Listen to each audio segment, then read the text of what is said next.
ദൈവനാമത്തിന് മഹത്വമുണ്ടാകട്ടെ. നമ്മൾ പ്രാർത്ഥിച്ച് വചന ശുശ്രൂഷ ആരംഭിക്കാം എന്ന് ആഗ്രഹിക്കുകയാണ്. ഈ സ്റ്റേജിൽ രാജാവ് കസേരയുണ്ട്, പലർക്കും കസേരയില്ലാത്തതുകൊണ്ട് അവിടെ നിൽക്കുന്നുണ്ട്. ഈ ഫ്രണ്ടിൽ ചില കസേരകളുണ്ട്, പ്രയോജനപ്പെടുത്താം. ഇനിയും ചിലതുകൂടി വരുമായിരിക്കാം. അതുകൊണ്ട് ഈ സ്റ്റേജിലേക്കൊന്ന് കയറിയിരിക്കാനായിട്ട് സ്നേഹത്തോടെ ഓർപ്പിക്കുകയാണ്. ഈ പേര് പറയണോ പറയാമോ? ഇപ്പോൾ രണ്ട് സഹോദരന്മാർ പ്രാർത്ഥനയിൽ നമ്മളെ നയിക്കും. പ്രാരംഭമായി കാപ്പൂരിൽ നിന്നുള്ള ബേബിസോദരൻ പ്രാർത്ഥിക്കും. തുടർന്ന് കടാലിയിൽ നിന്ന് വന്നിട്ടുള്ള ജെയിംസ് തോമസ് പ്രാർത്ഥിക്കുന്നതാണ്. അത് പ്രാർത്ഥിച്ചു കഴിഞ്ഞ് ഈ സ്റ്റേജിലിരിക്കണം എന്ന് ഓർപ്പിക്കുന്നു. T K Thomas P T Thomas ഒക്കെ ഈ സ്റ്റേജിലേക്ക് കയറിയിരിക്കണമെന്ന് ഓർപ്പിക്കുന്നു. കർത്താവിദാസന്മാരെല്ലാവരും കയറിയിരിക്കും ഉണ്ടാകുമെന്നാണ് വിചാരിക്കുന്നത്. അതുകൊണ്ട് സഹോദരന്മാർ പ്രാർത്ഥിക്കാനുമാണ് ഈ പറയുന്ന സഹോദരന്മാർ കൂടെ കയറിയിരിക്കാനായിട്ട് ഉത്സാഹിക്കുകയും ചെയ്യുന്നു എന്ന് ഓർമ്മിക്കുന്നു. ആരും എഴുതത്തില്ല.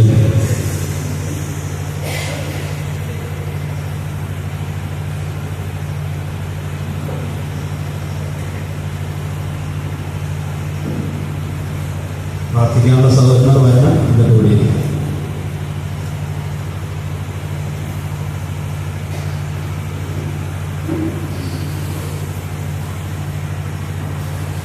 നമുക്ക് നമ്മുടെ കണ്ണുകളെ അടച്ച് പ്രാർത്ഥിക്കാം. ഞങ്ങളുടെ വാഴ്ത്തപ്പെട്ട സ്വർഗ്ഗപിതാവാം ദൈവമേ, ഈ സമയത്തിനായി ഞങ്ങൾ ഇവിടുത്തെ സ്തുതിക്കുന്നു, സ്തോത്രം ചെയ്യുന്നു. കർത്താവേ, ഞങ്ങൾ ആഗ്രഹിച്ചതുപോലെ പ്രാർത്ഥിച്ചതുപോലെ ഈ പുത്രത്തെയും ദൈവവചനം ശുശ്രൂഷിക്കാനും കേൾക്കാനും ഒരവസരം ഒരുക്കിയതിനായി സ്തോത്രം. അതിന് ചുമതല കൊടുക്കുന്ന രാമവചനം സഭയെ ഞങ്ങളോർത്ത് സ്തോത്രം ചെയ്യുന്നു. വചനം സംസാരിക്കുന്ന പ്രിയ ധർമ്മരാജ് സഹോദരനെയും ഓർത്ത് സ്തോത്രം ചെയ്യുന്നു. കർത്താവെ, കേൾവിക്കാരെ അനുഗ്രഹിക്കണം. പറയുന്ന വചനങ്ങൾ അടിയങ്ങളുടെ ഹൃദയത്തിൽ ആഴമായി പതിയുവാൻ, അതനുസരിച്ച് അടിയങ്ങളുടെ ജീവിതത്തെ ക്രമീകരിക്കുവാൻ അവിടുന്ന് അടിയങ്ങളെ സഹായിക്കണം. ഇനിയും ആരെങ്കിലും കടന്നു വരുവാനായിട്ടുണ്ടെങ്കിൽ അവരെ എത്രയും പെട്ടെന്ന് കടന്നു വരുവാനുള്ള സാഹചര്യം ഒരുക്കണം. പ്രാർത്ഥന കേട്ടുകൊണ്ട് സ്തോത്രം. 13-ാമത്തെ താഴ്മ അപേക്ഷിക്കുന്നു. കരുണയോടെ കേൾക്കുമാറാകണമേ.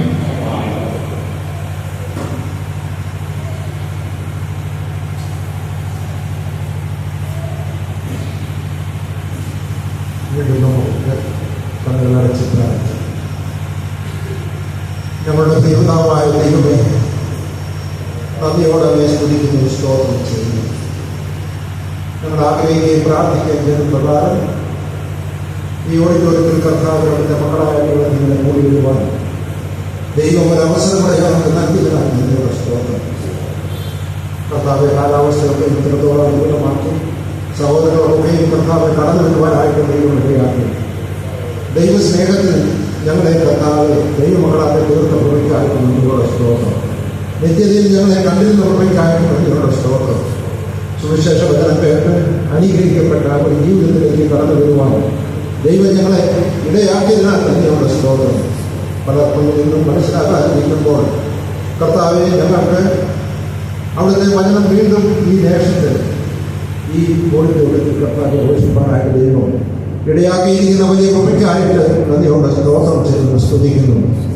ഇത്രയും പേർക്ക് കടന്നു വരുവാൻ ദൈവം ഇടയാക്കുന്നു. വീണ്ടെടുക്കപ്പെട്ട ദൈവമക്കൾ ഒന്നിച്ചു കൂടുന്നത് സഹോദരന്മാർ ഒത്തുതിരിച്ചു വസിക്കുന്ന എത്ര മനോഹരമെന്ന് ഞങ്ങൾ കർത്താവിനെ വായിക്കുന്നു. കാലം അതിൻ്റെ അന്ത്യത്തിലേക്കും കർത്താവിനവരും ഏറ്റവും സമീപമായിരിക്കുന്ന ഈ കാലഘട്ടത്തിൽ കൂടുതലായിട്ട് ദൈവനാമം മഹത്വത്തിനായിട്ട് എല്ലാവിധമായി തീരുവാൻ ദൈവം ഇടയാക്കണമേ എന്ന് പ്രാർത്ഥിക്കുന്നു. വചനവുമായിട്ട് പ്രിയദാസനെ അയച്ചിരിക്കുന്നതിനാൽ നന്ദിയോടെ സ്തോത്രം. കർത്താവിന്റെ വചനം ഇന്ന് കൊടുത്തിരിക്കുന്ന വചനം ഞങ്ങൾ കേട്ട് അനുഗ്രഹിക്കപ്പെട്ടവരായി തീരുവാൻ ദൈവമേ ഇടയാക്കുകയും സഹായിക്കുകയും ചെയ്യണമേ എന്ന് പ്രാർത്ഥിക്കുന്നു. ആവശ്യമായ എല്ലാ ദൈവകൃപയും പ്രിയ ദാസൻ വചനത്തിൽ കൊടുക്കണമേ. ക്രൂശിന്റെ മറവിൽ നിന്നുകൊണ്ട് അനുഗ്രഹമായ വചനം സംസാരിപ്പാനും അത് അനുഗ്രഹിക്കപ്പെട്ട രീതിയിൽ ഞങ്ങൾക്ക് മനസ്സിലായി അതിന് പ്രകാരം ജീവിപ്പാൻ ദൈവം ഇടയാക്കണമേ, സഹായിക്കണമേ എന്ന് പ്രാർത്ഥിക്കണം. ആരെങ്കിലും ഈ കർത്താവിനെ രക്ഷിതാവും കർത്താവുമായി സ്വീകരിക്കാത്തവരായിട്ടുണ്ടെങ്കിൽ ദൈവവചനം അനുസരിച്ച് ദൈവമക്കളായി തീരുവാനായിട്ട് വചനം അനുസരിപ്പാൻ ദൈവം കൃപ ചെയ്യണമേ, സഹായിക്കണമേ എന്ന് പ്രാർത്ഥിക്കുന്നു. കർത്താവെ, മൈക്കിനെയും മറ്റുള്ള സാഹചര്യങ്ങളെ എല്ലാം കർത്താവ് ഞങ്ങൾക്ക് അനുഗ്രഹിച്ച് തരണമേ എന്ന് പ്രാർത്ഥിക്കുന്നു. ആരെങ്കിലും കടന്നു വരുവാനുണ്ടെങ്കിൽ അവരെത്രയും വേഗത്തിൽ കടന്നു വരുവാനും ഒന്നിച്ച് ദൈവസന്നിധിയിലായിരിക്കാനായിട്ടും ദൈവം കൃപ ചെയ്യണമേ എന്ന് പ്രാർത്ഥിക്കുന്നു. ഇവിടെ കടന്നു വന്നിരിക്കുന്ന എല്ലാവരെയും ദൈവം അനുഗ്രഹിക്കണമേ. ആവശ്യമായ എല്ലാ ദൈവകൃപയും ഞങ്ങൾ അനുഭവിച്ച് ഞങ്ങൾക്ക് മടങ്ങിപ്പോകുവാൻ ദൈവം വഴിയാക്കണമേ എന്ന് പ്രാർത്ഥിക്കുന്നു. ഇവിടുത്തെ സഭയെയും സഭയുടെ ദൈവമക്കളെയും ഓർത്ത് പ്രാർത്ഥിക്കുന്നു. മീറ്റിംഗ് ഇങ്ങനെ സംഘടിപ്പിക്കുവാനായിട്ട് ദൈവം അവർക്ക് കൊടുത്ത വലിയ കൃപയ്ക്കായിട്ട് നന്ദിയോടെ സ്തോത്രം. വിവിധ സ്ഥാനങ്ങളിൽ കർത്താവെ ദൈവത്തിന്റെ വചനം ഘോഷിച്ചുകൊണ്ട് ഈ നാളുകളിൽ മുന്നോട്ട് പോകുന്നതിനാൽ നന്ദിയോടെ സ്തോത്രം. പ്രിയപ്പെട്ടവരെയൊക്കെയും അനുഗ്രഹിക്കണമേ എന്ന് പ്രാർത്ഥിക്കുന്നു. പ്രാർത്ഥന കേട്ടതിനാൽ നിങ്ങളുടെ സ്തോത്രം. മഹത്വമെല്ലാം അങ്ങേക്ക് യേശു കർത്താവിന്റെ അതിശ്രേഷ്ഠ നാമത്തിൽ എളിയവർത്താൻ അപേക്ഷിക്കുന്നു. കൃപയുടെ കേട്ട് പുത്രമകൻ മാറാകണമേ. ആമേൻ.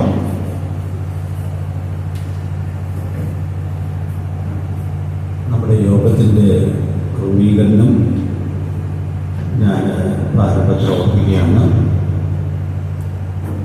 ഈ യോഗത്തിൻ്റെ പ്രാരംഭ ഭാഗം ഒരു കുടുംബ സംഗമം എന്ന നിലയിൽ പ്രയോജനപ്പെടുത്തണം എന്നാണ് ആഗ്രഹിക്കുന്നത്. കുടുംബം ഒത്തിരി വെല്ലുവിളികളെ നേരിട്ടുകൊണ്ടിരിക്കുന്ന ഒരു കാലത്താണ് നമ്മൾ ജീവിക്കുന്നത്. ദൈവത്തിൻ്റെ പ്രമാണങ്ങളിൽ നിന്നുള്ള വ്യതിചലനം നമ്മുടെ സമൂഹത്തിൽ വളരെയുണ്ട്. ആ വ്യതിചലനം വിശ്വാസികളായ നമ്മുടെ കുടുംബങ്ങളെയും ബാധിച്ചിട്ടുണ്ട്. അപ്പം അതുകൊണ്ട് ആ ബന്ധത്തിൽ നാം അത്യാവശ്യം അറിഞ്ഞിരിക്കേണ്ടുന്നതായ ചില കാര്യങ്ങൾ വിശദമായിട്ടല്ലെങ്കിലും ഒന്ന് ഓർപ്പിച്ചുണർത്തണം എന്നുള്ളതായ ആഗ്രഹം ഈ യോഗത്തിൻ്റെ പിന്നിൽ ഉണ്ട്. അതിൻ്റെ പ്രാരംഭ ഭാഗം അതായിരിക്കും. പിന്നെ ഒരു സുവിശേഷ സന്ദേശവും ഇന്നത്തെ യോഗത്തിൽ പങ്കിടണം എന്ന് ആഗ്രഹിക്കുന്നുണ്ട്. അതുകൊണ്ട് വളരെ പ്രാർത്ഥനയോടെ നമ്മൾ വചന ശുശ്രൂഷയിലേക്ക് പ്രവേശിക്കുകയാണ്. കർത്താവിൻ്റെ ദാസൻ ധർമ്മരാജാണ് നമ്മളോട് വചനം സംസാരിക്കുന്നത്. വളരെ പ്രാർത്ഥനയോടെ കർത്താവിൻ്റെ സന്നിധിയിൽ നമുക്കായിരിക്കാം. പ്രിയപ്പെട്ടവരെ, ദൈവം പരമേൽപ്പിച്ചിരിക്കുന്ന ദൂത് പറയാനായിട്ട് ഞാൻ സ്നേഹത്തോടെ സ്വാഗതം ചെയ്യും.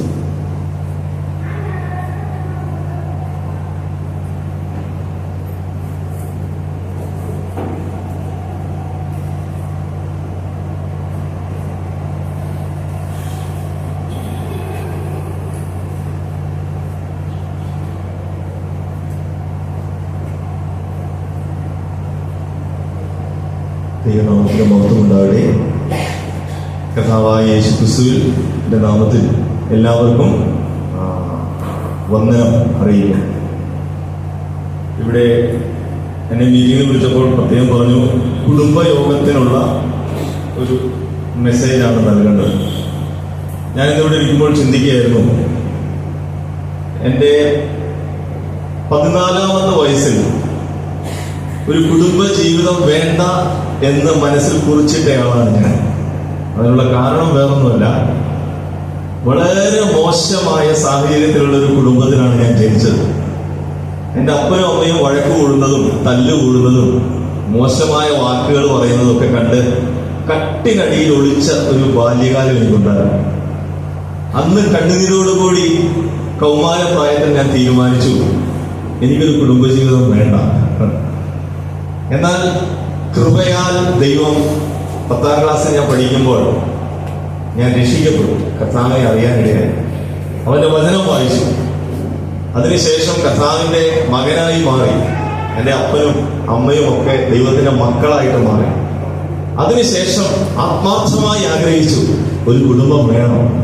കാരണം അവരുടെ ജീവിതത്തിലെ മാറ്റവും ദൈവവചനത്തിലെ കുടുംബത്തിന്റെ പ്രത്യേകതകളും കണ്ടപ്പോൾ ഒരു നല്ല കുടുംബജീവിതം കൊതിച്ചു. 9 വർഷം ജീവിത പങ്കാളിക്ക് വേണ്ടി പ്രാർത്ഥിച്ചു. ദൈവം തന്നു. ഇന്ന് അനുഗ്രഹിക്കപ്പെട്ട ഒരു കുടുംബജീവിതം ദൈവകൃപയാൽ നയിക്കുന്നു. ദൈവത്തിന്റെ സകല മഹത്വം അർപ്പിക്കുന്നു. ഞാനിവിടെ ഇരുന്നപ്പോൾ ആദ്യം കയറി വന്നത് നല്ല മാതാപിതാക്കളൊക്കെയാണ്. അപ്പോൾ ഞാൻ കരുതി യൗവനക്കാരൊന്നും ഇല്ലേ. പക്ഷെ ഞാൻ പിന്നീട് കണ്ടു, എനിക്ക് വളരെ പരിചയമുള്ള ഒത്തിരി മുഖങ്ങൾ കയറി വരുന്നത് കണ്ടു. അപ്പോൾ ഇന്ന് ദൈവം എനിക്ക് തന്നിരിക്കുന്ന സന്ദേശം 2 തലമുറകൾക്കും സ്വീകാര്യമായ ഒരു കാര്യമാണ്. എനിക്ക് നൽകിയിട്ടുള്ള വിഷയം പ്രിയങ്ങള് സൂചിപ്പിച്ചു. നമ്മൾ സാധാരണ കല്യാണക്കുറികളിലൊക്കെ തലക്കെട്ടിലടിക്കുന്ന ഒരു വാക്യമാണ് എബ്രായ ലേഖനം 13-ാം അധ്യായം 4-ാം വാക്യം. ആ വാക്യം ആദ്യ ഭാഗം മാത്രമേ നാം കുറികളിൽ സാധാരണ അടിക്കാറുള്ളൂ. അതെന്താണെന്ന് ഒന്ന് പറയാമോ? ബൈബിള് നോക്കാതെ ഒന്ന് പറയാനായിട്ട് ശ്രമിക്കാമോ? വിവാഹം എല്ലാവർക്കും മാന്യവുമായിരിക്കട്ടെ, അല്ലെ? മാന്യമായിരിക്കട്ടെ, കിടക്ക നിർമ്മലവുമായിരിക്കട്ടെ എന്നാണ് മുഴുവൻ വാക്യം. രണ്ടാം ഭാഗവുമുണ്ട്. ഈ വാക്യത്തിന്റെ അടിസ്ഥാനത്തിൽ നിന്നുകൊണ്ട് ഇന്നത്തെ കുടുംബയോഗത്തിലെ സന്ദേശത്തിന് ഞാൻ ഇങ്ങനൊരു തലക്കെട്ട് കൊടുക്കുകയാണ്: മാന്യമായ വിവാഹം. മാന്യമായ വിവാഹം. അപ്പോൾ ഈ വേദഭാഗം ഞാൻ പ്രാരംഭത്തിൽ ഒന്ന് വായിച്ചു കേൾപ്പിക്കാം. എബ്രായ ലേഖനം. ഇപ്പോൾ ബൈബിള് കൊണ്ടുവന്നിട്ടുള്ളവർക്ക് അത് നോക്കാം, അല്ലാത്തവർക്ക് ഞാൻ വായിക്കുന്നത് ശ്രദ്ധിക്കാമല്ലോ. എബ്രായ ലേഖനം 13-ാം അധ്യായം 1 മുതൽ 4 വരെയുള്ള വാക്യങ്ങളാണ്. ഞാനത് വായിക്കാം. സഹോദര പ്രീതി നിലനിൽക്കട്ടെ, അതിഥി സൽക്കാരം മറക്കരുത്. അതിനാൽ ചിലർ അറിയാതെ ദൈവദൂതന്മാരെ സൽക്കരിച്ചിട്ടുണ്ടല്ലോ. നിങ്ങളും തടവുകാർ എന്ന പോലെ തടവുകാരെയും നിങ്ങളും ശരീരത്തിലിരിക്കുന്നവരാകിയാൽ കഷ്ടം അനുഭവിക്കുന്നവരെയും ഓർത്തുകൊള്ളും. വിവാഹം എല്ലാവർക്കും മാന്യവും കിടക്ക നിർമ്മലവുമായിരിക്കട്ടെ. എന്നാൽ ദുർനടപ്പുകാരെയും വ്യഭിചാരികളെയും ദൈവം വിധിക്കും. ഈ വേദഭാഗത്ത് ഒരു ഇവന്റിനെ കുറിച്ച് പറഞ്ഞിട്ടുള്ള കാര്യമല്ല ഇവിടെയുള്ളത്.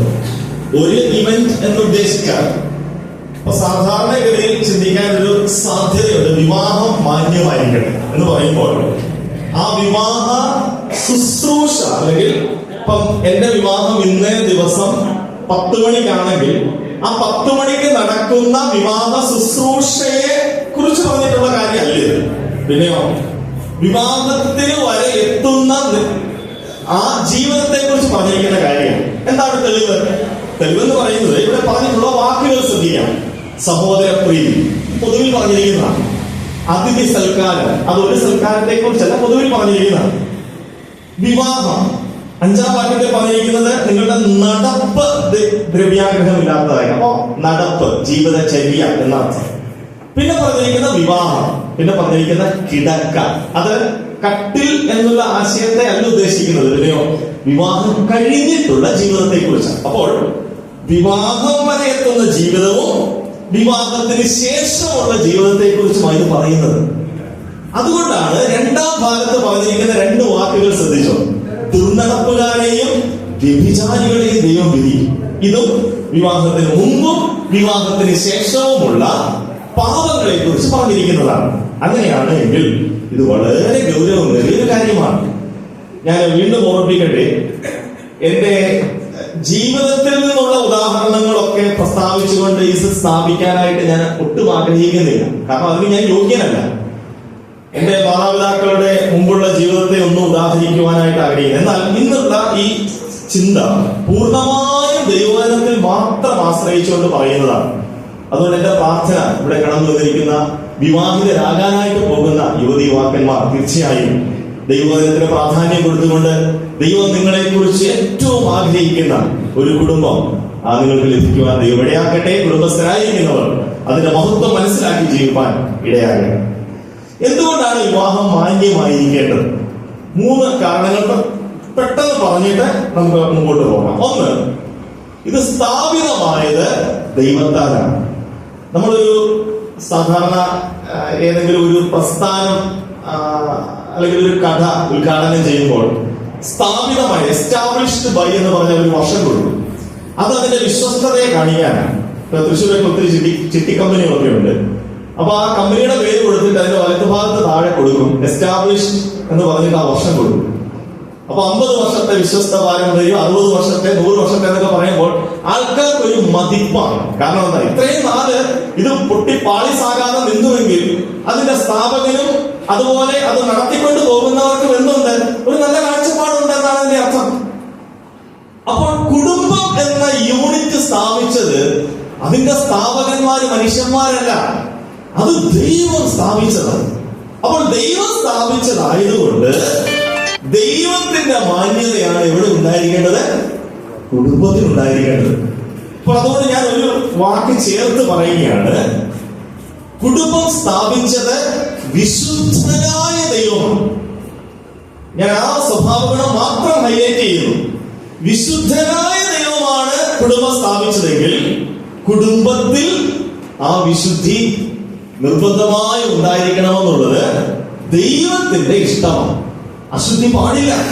അതിനുള്ള അനേക തെളിവുകൾ ഞാൻ ബൈബിളിൽ നിന്നും എന്നെ ദൈവം കാണിച്ചു തന്ന കാര്യങ്ങൾ നിങ്ങളുമായിട്ട് പങ്കുവെക്കുവാൻ ആഗ്രഹിക്കാം. ഉൽപ്പത്തി പുസ്തകം 1:27 ഇങ്ങനെ ദൈവം തന്റെ സ്വരൂപത്തിൽ മനുഷ്യനെ സൃഷ്ടിച്ചു, ദൈവത്തിന്റെ സ്വരൂപത്തിൽ അവനെ സൃഷ്ടിച്ചു, ആണും പെണ്ണുമായി സൃഷ്ടിച്ചു. അപ്പൊ ദൈവം സ്ഥാപിച്ച സ്ഥാപനമാണ്.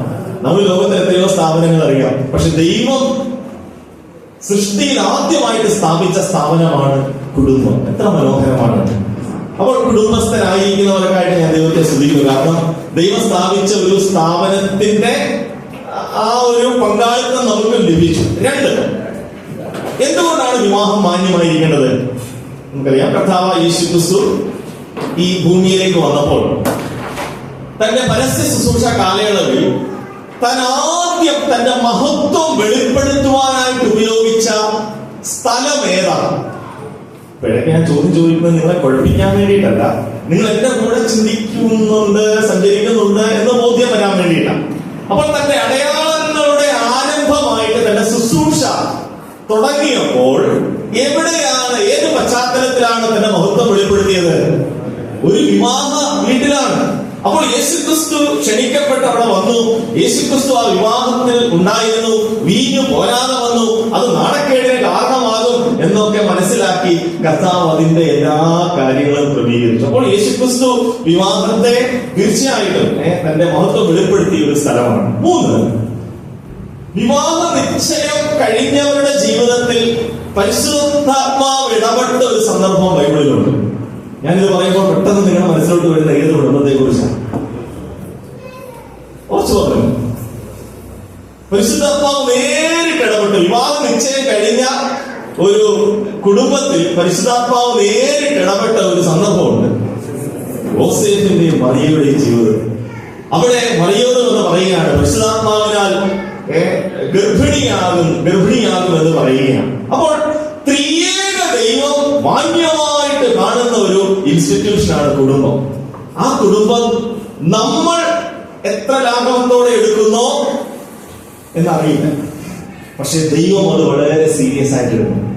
അതുകൊണ്ട് ഇന്ന് ലോകത്തിലെ പല കാര്യങ്ങൾ നമ്മളെ ഇൻജക്ട് ചെയ്തുകൊണ്ടിരിക്കുകയാണ്. കുടുംബം ഇങ്ങനെയൊക്കെ ആകാം, കുഴപ്പമില്ല.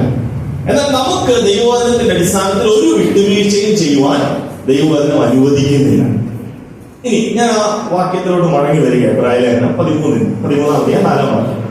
ഞാൻ പറഞ്ഞു, വിവാഹം എല്ലാവർക്കും മാന്യവും കിടക്ക നിർമ്മലവുമായിരിക്കണം. അപ്പോൾ വിവാഹം വരെയുള്ള കാര്യം മാന്യമായിരിക്കണം. ഞാനത് പറഞ്ഞു, വിവാഹം ഒരു ദിവസത്തെ കുറിച്ച് പറയുന്ന ആ ഇവന്റിനെ കുറിച്ച് സൂചിപ്പിക്കുന്ന കാര്യമല്ല. വിവാഹം വരെയുള്ളതും മാന്യമായിരിക്കണം എന്ന് പറഞ്ഞാൽ വിവാഹത്തിൽ എത്തുമ്പോൾ പേരൻസോ സഭയിലുള്ളവരോ നാട്ടുകാരോ ഒക്കെ മോശം, ഇങ്ങനെയാണോ അവൻ വിവാഹം കഴിച്ചത്, ഇങ്ങനെയാണോ അവൾ വിവാഹം കഴിച്ചത് എന്ന് മൂക്കത്ത് വിരൽ വെച്ച് നമ്മുടെ ദൈവത്തെ ദുഷിക്കാൻ ഇടവരുന്നു. അപ്പോൾ വിവാഹത്തിൽ ഏർപ്പെടുന്നവരോട് ഞാൻ പറയട്ടെ, കാരണം എന്റെ വേദ അധ്യാപകൻ വർഷങ്ങൾക്ക് മുമ്പ് എന്നോട് പറഞ്ഞതാണ്, നിങ്ങൾ നിങ്ങളുടെ ജീവിത പങ്കാളിക്ക് വേണ്ടി പ്രാർത്ഥിക്കണം എന്ന് പറഞ്ഞാൽ വിവാഹം കഴിക്കാനുള്ളവരോട് പറയുക കേട്ടോ. അപ്പോൾ ചില കുഞ്ഞുങ്ങൾക്കൊക്കെ മനസ്സിൽ സാധാരണ ക്യാമ്പിലൊക്കെ കുട്ടികൾ ചോദിക്കാറുണ്ട്, എത്ര പ്രായം മുതലങ്ങളെ പ്രാർത്ഥിക്കാം, എത്ര പ്രായം മുതൽ വേണമെങ്കിലും പ്രാർത്ഥിക്കാം. പക്ഷെ ഞാൻ ചില ബിരുദന്മാർ എന്നോട് വന്നിട്ട് ചോദിക്കും, അങ്ങനെ ഒരു പേര് പ്രത്യേകം എടുത്ത് വെച്ച് പ്രാർത്ഥിക്കാൻ പറ്റുമോ? ഇല്ല. ഞാൻ പറയും, നീ ഒരു വെള്ളപ്പേപ്പർ ദൈവത്തിന് കൊടുത്തിട്ട് പറയണം, കർത്താവേ, എന്റെ ജീവിതത്തിൽ അങ്ങ് ആഗ്രഹിക്കുന്ന എനിക്ക് ഏറ്റവും സ്യൂട്ടബിൾ ആയിട്ടുള്ള വ്യക്തി ഏതാ, അത് ആ സ്വഭാവ ഗുണങ്ങളൊക്കെ അങ്ങ് എഴുതിയിട്ട് ഞാൻ അവസാനം ഒപ്പിട്ടോളാം. അപ്പോൾ വിവാഹത്തിൽ ഏർപ്പെടുവാൻ താല്പര്യമുള്ള യുവതിവാക്കന്മാരോട് ഞാൻ ഒരു ദൈവദാസൻ എന്നുള്ള നിലയിൽ പറയട്ടെ, നിങ്ങൾ പ്രാർത്ഥിച്ചു തുടങ്ങും. കർത്താവേ, ഞാൻ പലപ്പോഴും ചില ആളുകളെ കാണുമ്പോൾ അതാണോ ഇതാണോ എന്നൊക്കെ തോന്നിപ്പോകും. കർത്താവേ, ഞാൻ ഈ ദുഷിച്ച ലോകത്തിലാണ് ജീവിക്കണേ, പക്ഷെ നീ എനിക്ക് വേണ്ടി ഒരാളെ കണ്ടിട്ടുണ്ട്, ആ ആളെ തന്നെ വിവാഹം കഴിക്കാൻ എന്നെ സഹായിക്കണം. മകനെ മകളെ, ഞാൻ പറയട്ടെ, ദൈവം നിന്റെ പ്രാർത്ഥന കേൾക്കും, നിന്റെ ആഗ്രഹത്തെ മാനിക്കും. നീ ആഗ്രഹിക്കുന്നതിനേക്കാൾ നല്ലൊരു കുടുംബജീവിതം തരും. അതിന്റെ അനേക സാക്ഷികൾ ഇവിടെ ഉണ്ട്. ഞാനും അതിന്റെ ഒരു നല്ല സാക്ഷിയാണ്. ഞാൻ പറയട്ടെ, ഞാൻ ഒരു ഹൈന്ദവ പശ്ചാത്തലത്തിൽ നിന്ന് കർത്താവിനെ അറിഞ്ഞ വ്യക്തിയാണ്. ഞാൻ ഈ കർത്താവിനെ അറിഞ്ഞ് മുമ്പോട്ട് വന്നപ്പോൾ എന്റെ ബന്ധുക്കളൊക്കെ എന്നെ ഒത്തിരി കളിയാക്കിയിട്ടുണ്ട്. ചിലരൊക്കെ എന്നോട് വന്ന് ചോദിച്ചിട്ടുണ്ട്, നിനക്കാരും പെണ്ണിനെ തരുവാ, ഞങ്ങൾക്കൊന്ന് കാണണം. അപ്പോ 26-ാമത്തെ വയസ്സിൽ കല്യാണം കഴിക്കണം എന്നായിരുന്നു എന്റെ ആഗ്രഹം ശരിക്കും. അപ്പൊ ഞാൻ പ്രാർത്ഥിച്ചു തുടങ്ങിയത് 17-ാം വയസ്സിലാണ്. ഞാൻ രക്ഷിക്കപ്പെടുന്നത് 15-ാം വയസ്സിലാണ്. 17-ാം വയസ്സ് മുതലാണ് ഞാൻ ബൈബിൾ പഠിച്ചു തുടങ്ങിയത്. ബൈബിൾ കോളേജിൽ പോയി അന്ന് മുതലാണ് ഞാൻ പ്രാർത്ഥിക്കാൻ തുടങ്ങിയത്.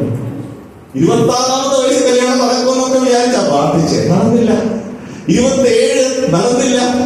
28 ശരണത്തൊക്കെ എന്റെ പേരായിരുന്നു പ്രശ്നം, ധർമ്മരാജൻ. ധർമ്മരാജൻ എന്നതിന്റെ അർത്ഥമൊക്കെ ചിലർ ചോദിക്കും. അപ്പൊ പറയാതിരിക്കാൻ നിർവാഹമില്ലല്ലോ. ഞാൻ പറഞ്ഞു കൊടുത്തില്ലെങ്കിലും ഇപ്പൊ ഓൺലൈനിൽ സെർച്ച് ചെയ്ത് കഴിഞ്ഞാൽ പേരിന്റെ അർത്ഥം കിട്ടും. ധർമ്മരാജൻ എന്ന പേരിന്റെ അർത്ഥം കാലിൽ നിന്നാണ്. അപ്പോ ആരും പറയണ്ട ഇന്ന് ആരാ കുടുംബയോഗത്തിന് പ്രസംഗിച്ചത്, അതേതോ ഒരു കാലം വന്ന് പ്രസംഗിച്ചിട്ട് പോയി എന്ന് പറയണ്ട. അപ്പോ ഈ പല കാരണങ്ങൾ കൊണ്ട് എന്റെ വിവാഹം വൈകി. ഞാൻ ആഗ്രഹിച്ച സമയത്ത് നടന്നില്ല. എന്റെ ആഗ്രഹം കുറെ വിശ്വാസികളൊക്കെ ഉള്ള ഒരു കുടുംബത്തിൽ നിന്ന് വേണം ദൈവം എനിക്കൊരു പെൺകുട്ടി. ഞാനത് മാത്രമേ ചോദിച്ചുള്ളൂ, വേറെ ഒന്നും ചോദിച്ചൊന്നും. ദൈവം അതുപോലെ തന്നു. അതുകൊണ്ട് ഞാൻ പറയട്ടെ, ഇവിടെ വിവാഹം കഴിക്കാനുള്ള യുവതിവാക്കന്മാർ, നീ ആത്മാർത്ഥമായിട്ട് ദൈവത്തോട് പറഞ്ഞു, നിനക്ക് നല്ലൊരു കുടുംബജീവിതം വേണം ദൈവത്തോട് ചോദിക്കാൻ. കാരണം അതിന്റെ സ്ഥാപകൻ ദൈവമാണ്. ഈ സ്ഥാപകനോടല്ലേ നമ്മൾ ചോദിക്കേണ്ടത്. ലോകത്തിലുള്ള ഇമ്പങ്ങളും മോടികളും ഒക്കെ പല കാര്യങ്ങളും നമ്മുടെ ഇഞ്ചക്ട്. അതുകൊണ്ട് ഞാനൊന്ന് വിശദീകരിക്കണമല്ലോ. ഇനി വിവാഹം വരെയുള്ള കാര്യങ്ങൾ മാന്യമായിരിക്കണം. അതുകൊണ്ടാണ് വിവാഹം എല്ലാവർക്കും മാന്യവും. പിന്നെ വിവാഹശേഷവും മാന്യമായിരിക്കണം. അതുകൊണ്ടാണ് എഴുതിയിരിക്കണേ കിടക്ക നിർമ്മലവുമായിരിക്കട്ടെ. കിടക്ക നിർമ്മലവും, കട്ടിൽ എന്നല്ല ഉദ്ദേശിക്കുന്നത്. പിന്നെയോ ഭാര്യാഭർത്തൃ ബന്ധത്തിലെ പവിത്രത അത് നിർമ്മലമായിരിക്കണം. അത് നിർമ്മലമായിരിക്കണം. പരസ്പര ബഹുമാനം, പരസ്പര സ്നേഹം അതെല്ലാം ഉണ്ടായിരിക്കണം. ഞാൻ മുമ്പോട്ട് പോകട്ടെ. നമ്മുടെ പഠനത്തിന്റെ അടിസ്ഥാനം ഞാൻ പറഞ്ഞു 100% വേദപുസ്തകം തന്നെയാണ്. അങ്ങനെയാണെങ്കിൽ 1-2 വാക്യങ്ങൾ ഞാൻ പെട്ടെന്ന് വായിച്ചു കേൾപ്പിക്കാം. ഉൽപ്പത്തി പുസ്തകം 27 നമുക്ക് വളരെ പരിചിതമുള്ള വേദഭാഗമാണ്. ദൈവത്തിന്റെ സ്വരൂപത്തിൽ അവനെ സൃഷ്ടിച്ചു, ആണും പെണ്ണുമായി അവരെ സൃഷ്ടിച്ചു. ഇന്ന് ലോകത്തിൽ വിവാഹത്തിന് പുതിയ ഡെഫിനിഷൻസ് ഒക്കെ വരുന്നുണ്ട്. പക്ഷെ ദൈവത്തിന്റെ അടിസ്ഥാനത്തിൽ കുടുംബം സ്ഥാപിച്ച ദൈവം കുടുംബസ്ഥരാകുവാനായിട്ട് ഉള്ള യോഗ്യത കൊടുത്തിരിക്കുന്നത് ആണും പെണ്ണും എന്നുള്ള നിലയിൽ തന്നെ. അതിനൊരു വിട്ടുവീഴ്ച നമ്മൾ അനുവദിച്ചു കൊടുത്ത് കൂടാ. അത് നമ്മുടെ സഭകളിലോ നമ്മുടെ വ്യക്തിപരമായ ജീവിതത്തിലോ അതിനൊരു കോർണർ കൊടുക്കാനായിട്ട് പാടില്ല. അതിന്റെ പ്രായോഗിക വശങ്ങളിലേക്ക് ഞാൻ പിന്നീട് വരാം. 27-ാമത്തെ വാക്യം ഞാൻ വായിച്ചു. തൊട്ട് താഴെ 2-3 വാക്യങ്ങൾ കഴിഞ്ഞ് 31-ാം വാക്യത്തിൽ എഴുതിയിരിക്കുന്നു, താൻ ഉണ്ടാക്കിയതിനൊക്കെയും ദൈവം നോക്കി, അതെത്രയും നല്ലത് എന്ന് കണ്ടു. അപ്പോൾ പുരുഷനെയും സ്ത്രീയെയും സൃഷ്ടിച്ചു, അത് നല്ലത്, ഈ കുടുംബം നല്ലത് ദൈവം കണ്ടു. അത് എന്നിട്ട് പറഞ്ഞു 2-ാം അധ്യായം 24-ാമത്തെ വാക്യത്തിൽ നമ്മളൊക്കെ വായിക്കുന്ന വേദഭാഗം, അപ്പനെയും അമ്മയും പുരുഷൻ വിട്ടുപിരിഞ്ഞ് ഭാര്യയോട് പറ്റിച്ചേരും, അവർ ഏകദേഹമായിട്ട് തീരും. ഞാൻ മറ്റൊരു തർജ്ജിമ വായിച്ചു കേൾപ്പിക്കാം. ഈ കാരണത്താൽ പുരുഷൻ തന്റെ മാതാപിതാക്കളെ വിട്ടുപിരിഞ്ഞ് തന്റെ ഭാര്യയോട് സംയോജിക്കും, അവർ ഒരു ശരീരമായിട്ട് തീരും. ഇത് ലോകത്തിലെ ഏറ്റവും അടുപ്പമുള്ള ബന്ധം ഏതാണെന്ന് ചോദിച്ചാൽ ഭാര്യാഭർത്തൃ ബന്ധമാണ്. നമ്മൾ പറയും മാതൃസ്നേഹം എന്നൊക്കെ പറയും. മാതാവിന്റെ സ്നേഹമുണ്ട്, പിതാവിന്റെ സ്നേഹമുണ്ട്. പക്ഷെ ഭാര്യാഭർത്തൃ ബന്ധമാണ് ലോകത്തിലെ ഏറ്റവും അടുത്ത ബന്ധം. കാരണം ദൈവം ആദ്യം സൃഷ്ടിച്ചത് പേരൻസിനെ സൃഷ്ടിച്ചിട്ട് മക്കളെ ഉണ്ടാക്കിയല്ല. ആദ്യം സൃഷ്ടിച്ചത് ഭാര്യാഭർത്തൃ ബന്ധം തന്നെയാണ്, കുടുംബമാണ്. ആ കുടുംബമാണ് ഏറ്റവും വൈകാരികവും മാനസികവും ശാരീരികവുമായിട്ടൊക്കെ ഏറ്റവും നിർമ്മലതയോടുള്ള അടുപ്പം കുടുംബത്തിൽ മാത്രമാണ് അനുവദനീയമായിട്ടുള്ളത്. അതിന് മാത്രമാണ് ദൈവം ലൈസൻസ് തന്നിട്ടുള്ളത്. അതിന് പുറത്തുള്ളതെല്ലാം ദൈവം പാപം എന്ന് തന്നെ പറയും. അതാണ് ദൈവം നമ്മളെ പഠിപ്പിക്കുന്നത്. അങ്ങനെയാണെങ്കിൽ എന്നോട് കുറച്ച് വർഷങ്ങൾക്ക് മുമ്പ്, ഇത് വ്യക്തിപരമായ എന്റെ ജീവിതത്തിൽ സംഭവിച്ച ഒരു കാര്യമാണ്. ഞാൻ ബ്രദർ ബൈബിൾ ഇൻസ്റ്റിറ്റ്യൂട്ടിൽ പഠിക്കുന്ന സമയത്ത് 2002-2003 കാലഘട്ടങ്ങളിലാണ്. അന്ന് ഞാൻ പ്രവർത്തനവുമായിട്ട് ബൈബിൾ കോളേജിനോട് ചേർന്നുള്ള പ്രവർത്തനമാണ്. അന്ന് അവധി സമയത്ത് കൂട്ടുകാരുമൊക്കെ ആയിട്ട് ഇങ്ങനെ വീടുകളിൽ കയറിയപ്പോൾ മറ്റൊരു മതസ്ഥരായ വ്യത്യസ്ത ബൈബിളിൽ വിശ്വസിക്കാത്ത മറ്റൊരു മതത്തിൽ വിശ്വസിക്കുന്ന ഒരാളുടെ ഭവനത്തിൽ കയറി. അപ്പോൾ ആ വ്യക്തിത്വം അന്ന് മോശമായിട്ട് ബൈബിളിനെ തെറ്റായിട്ടുള്ള ചില കാര്യങ്ങൾ പറഞ്ഞു. അതിങ്ങനെയാണ്, നിങ്ങളുടെ ബൈബിളിൽ കുറെ മോശമായിട്ടുള്ള എന്ന് പറഞ്ഞാൽ സെക്ഷൽ ചൊവ്വയുള്ള കാര്യങ്ങളും അങ്ങനെയൊക്കെയുള്ള കാര്യങ്ങളൊക്കെ എഴുതിയിട്ടുണ്ടല്ലോ. ഈ നിങ്ങൾ പവിത്രമായിട്ട് വിശ്വസിക്കുന്ന ഈ ബൈബിളിൽ ഇങ്ങനെയൊക്കെ എഴുതാൻ പാടുന്നു എന്ന് ചോദിച്ചു. അപ്പോൾ അന്ന് എനിക്ക് വലിയ ഗ്രാഹ്യമൊന്നുമില്ല, ദൈവത്തെ കുറിച്ച് പഠിച്ചുകൊണ്ടിരിക്കുന്നതല്ലേ ഉള്ളൂ. എന്നാൽ അന്ന് എന്റെ നാവിലോട്ട് ദൈവാത്മാവ് തന്നൊരു ഉത്തരം, എന്റെ ജീവിതത്തിന്റെ ജനനം മുതൽ മരണം വരെയുള്ള എല്ലാ കാര്യത്തെക്കുറിച്ചും എനിക്ക് റഫർ ചെയ്യാനുള്ള പുസ്തകമാണ് വിശുദ്ധ വേദപുസ്തകം. അതിനി എന്റെ സ്വകാര്യ ജീവിതമായാലും എന്റെ വൈകാരിക ജീവിതമായാലും എന്റെ സെക്ഷൽ ലൈഫ് ആയാലും എനിക്ക് മറ്റൊരു പുസ്തകത്തിന്റെ ആവശ്യമില്ലാത്ത നിലയിൽ കുടുംബത്തെ സ്ഥാപിച്ച ദൈവം നൂറ്റാണ്ടുകൾക്ക് മുമ്പേ എന്റെ ജീവിതത്തിന്റെ തുടക്കം മുതൽ ഒടുക്കം വരെയുള്ള കാര്യം എഴുതി തന്നതുകൊണ്ട് ഭാര്യാഭർത്തൃ ബന്ധത്തിൽ അനുവർത്തിക്കേണ്ടുന്ന വശങ്ങളും എഴുതി നൽകിയിട്ടുണ്ട്. ഞാൻ ഇത് മനസ്സിൽ വെച്ച് ഞാൻ ഇന്ന് ബൈബിള് വായിച്ചപ്പോൾ എന്റെ ദൃഷ്ടിയിൽ പതിഞ്ഞ ഒരു വാക്യം, കുടുംബപരമായി ബന്ധമില്ലാത്തൊരു വാക്യമാണ്, പക്ഷേ ഇത് നിങ്ങൾ അറിഞ്ഞിരിക്കാൻ വേണ്ടി ഞാൻ വായിച്ചു കേൾപ്പിക്കാം. ആവർത്തന പുസ്തകം വളരെ ചിന്തിപ്പിച്ചൊരു വേദഭാഗമല്ലോ കേട്ടോ. ആവർത്തന പുസ്തകം 23-ന്റെ 12 മുതൽ 14 വരെയുള്ള വാക്യങ്ങളാണ്. ഞാനത് വായിച്ചു കേൾപ്പിക്കാം. ആവർത്തനം 23-ന്റെ 12 മുതൽ 14 വരെ. വിസർജനത്തിന് പോകുവാൻ നിനക്ക് പാളയത്തിന് പുറത്തൊരു സ്ഥലം ഉണ്ടായിരിക്കണം. നിന്റെ ആയുധങ്ങളുടെ കൂട്ടത്തിൽ ഒരു പാനയും ഉണ്ടായിരിക്കണം. വിസർജനത്തിന് ഇരിക്കുമ്പോൾ അതുകൊണ്ട് ഒരു കുഴി കുഴിച്ച് നിന്റെ വിസർജ്യം മൂടിക്കളയണം. ഞാൻ വായിച്ചപ്പോൾ വിസർജ്യം എന്ന വാക്ക് എത്ര വട്ടം ഞാൻ വായിച്ചു ശ്രദ്ധിച്ചായിരുന്നു? എത്ര വട്ടം വായിച്ചു? പറഞ്ഞു, തെറ്റിയാലും കുഴപ്പമില്ല. ആദ്യം പറഞ്ഞത് ഞങ്ങൾ നോക്കായിരുന്നു അല്ലെ, വായിച്ചു കഴിഞ്ഞിട്ടാ ചോദിച്ചത്. 3 വെരി ഗുഡ്. വിസർജ്യം. ഇതൊക്കെ ബൈബിളിനകത്ത് എങ്ങനെ എഴുതി വെച്ചിരിക്കണേ. പക്ഷെ എന്നെ അത്ഭുതം തോന്നിച്ച കാര്യം എന്താ പറയുക, ഈ ഇസ്രായേൽ മക്കള് ഇസ്രായേലിൽ നിന്ന് മരുഭൂമിയിലൂടെ യാത്ര ചെയ്യുമ്പോഴും ദൈവം അവരെ കുറിച്ച് പറയുന്ന കാര്യമാണ്, ഈവൻ നിന്റെ ടോയ്ലറ്റ് ഫെസിലിറ്റീസ് ഉണ്ടല്ലോ അതുപോലും ദൈവത്തിന് ഇമ്പോർട്ടന്റ് ആണെന്ന് തെളിയിക്കുന്ന ഒരു വാക്യമാണ്. അപ്പൊ നമ്മളിപ്പോ ഒരു പൊതുയോഗമാണല്ലോ ഇവിടെ. സാധാരണ പൊതുയോഗങ്ങളിലൊക്കെ പറയുന്ന ഒരു കാര്യമാണ്, ഇവിടെ ടോയ്ലറ്റ് അവിടെയാണ്, സഹോദരി സിസ്റ്റേഴ്സിനുള്ള ഇവിടെ, പുരുഷന്മാർക്കുള്ള ഇവിടെ. അത് പറയുന്ന ആൾക്ക് ചിലപ്പോൾ ഒരു മടിയാണ്. അവരാരും മലയാള വാക്ക് ഉപയോഗിക്കുമോ? നമ്മൾ പച്ച മലയാളം ഉപയോഗിക്കുമോ? ഇല്ല. അത് ഞാൻ പറയുമ്പോൾ തന്നെ ശരി ചിരിക്കുക, ഇതെങ്ങനെയാ പറയാൻ? ഇല്ല, നമ്മൾ പറയും ഇപ്പൊ ടോയ്ലറ്റ് എന്ന് വാക്ക് പറയത്തില്ല, വാഷ്റൂം എന്ന് പറയും അല്ലെ. അവിടെ വാഷ്റൂം എവിടെയാ, വാഷ്റൂം എവിടെയാ? വാഷ്റൂം എന്താ നമ്മൾ പറഞ്ഞ സാധന സംഭവം തന്നെയാണ്. പക്ഷെ എന്നെ ചിന്തിപ്പിച്ചത്, കഴിഞ്ഞ പ്രാവശ്യം ഇലക്ഷന് പോലും പ്രൊമോഷൻ കൊടുത്തപ്പോൾ അവരെന്താ പറയാ, എല്ലാ വീട്ടിലും ഈ സൗകര്യം എന്ന് പറഞ്ഞാൽ 21-ാം നൂറ്റാണ്ടിൽ പോലും ഈ ഒരു കാര്യത്തിന് പ്രാധാന്യം കൊടുക്കുന്നുവെങ്കിൽ നൂറ്റാണ്ടുകൾക്ക് മുമ്പ് ദൈവം തന്നെ പ്രത്യേക ജനതയെ വിളിച്ചപ്പോൾ അവരുടെ സ്വകാര്യ ജീവിതത്തെ കുറിച്ച് ദൈവത്തിന് എന്തുണ്ടായിരുന്നു? ദൈവത്തിന് പ്രത്യേകതയുണ്ട്. എല്ലാവരും ജീവിക്കുന്ന പോലെ നിങ്ങൾ ജീവിക്കാൻ പാടില്ല. എന്റെ സ്റ്റാൻഡേർഡ് നിങ്ങൾ സൂക്ഷിക്കണമെന്ന് ദൈവം പറയണം. അതുകൊണ്ട് നീ വിസർജനത്തിന് പോകുമ്പോൾ കയ്യിൽ ഒരു പാനയും കൂടെ കരുതണം. നിന്റെ വിസർജനം മൂടിക്കളയണം. അതുകൊണ്ട് ആ വാക്യം തീരുന്നില്ല. അതാണ് എന്നെ കോരിത്തരിപ്പിച്ചത്. എന്താ എഴുതിയിരിക്കുന്നത് അറിയാവോ? അത് കഴിഞ്ഞിട്ട് എഴുതിയിരിക്കുകയാണ്, നിന്റെ ദൈവമായ യഹോവ നിന്നെ രക്ഷിക്കാനും ശത്രുക്കളെ നിനക്ക് ഏൽപ്പിച്ചു തരുവാനും നിന്റെ പാളയത്തിന്റെ മധ്യത്തിൽ നടക്കുന്നു. നിങ്ങൾ വൃത്തികേട് കണ്ടിട്ട് അവൻ നിന്നെ വിട്ടകലാതിരിപ്പാൻ നിന്റെ പാളയം ശുദ്ധിയുള്ളതായിരിക്കണം കേട്ടോ. ദൈവം പറയാ, ഞാൻ ഇടയ്ക്ക് നിങ്ങളുടെ കൂടാരത്തിന്റെ അറിവൊക്കെ വരും കേട്ടോ. അപ്പൊ വൃത്തികേട് കണ്ടിട്ട് ഇവൻ ഇങ്ങനെയൊക്കെയാണോ ജീവിക്കുന്നത്? ഇവനോട് ഞാൻ പറഞ്ഞു കൊടുത്തതല്ലേ എങ്ങനെയൊക്കെയാ ചെയ്യേണ്ടതെന്ന്. നോക്കിക്കേ, ഒരപ്പനും അമ്മയും കൊച്ചു കുഞ്ഞ് അവിടെ ഇവിടെയൊക്കെ മുള്ളിയൊക്കെ വെക്കുമ്പോൾ ഒരു ലജ്ജയും കൂടാതെ ഓടിപ്പോയി അതൊക്കെ തുടച്ച് വൃത്തിയാക്കുന്ന പോലെ നോക്കിക്കോണം.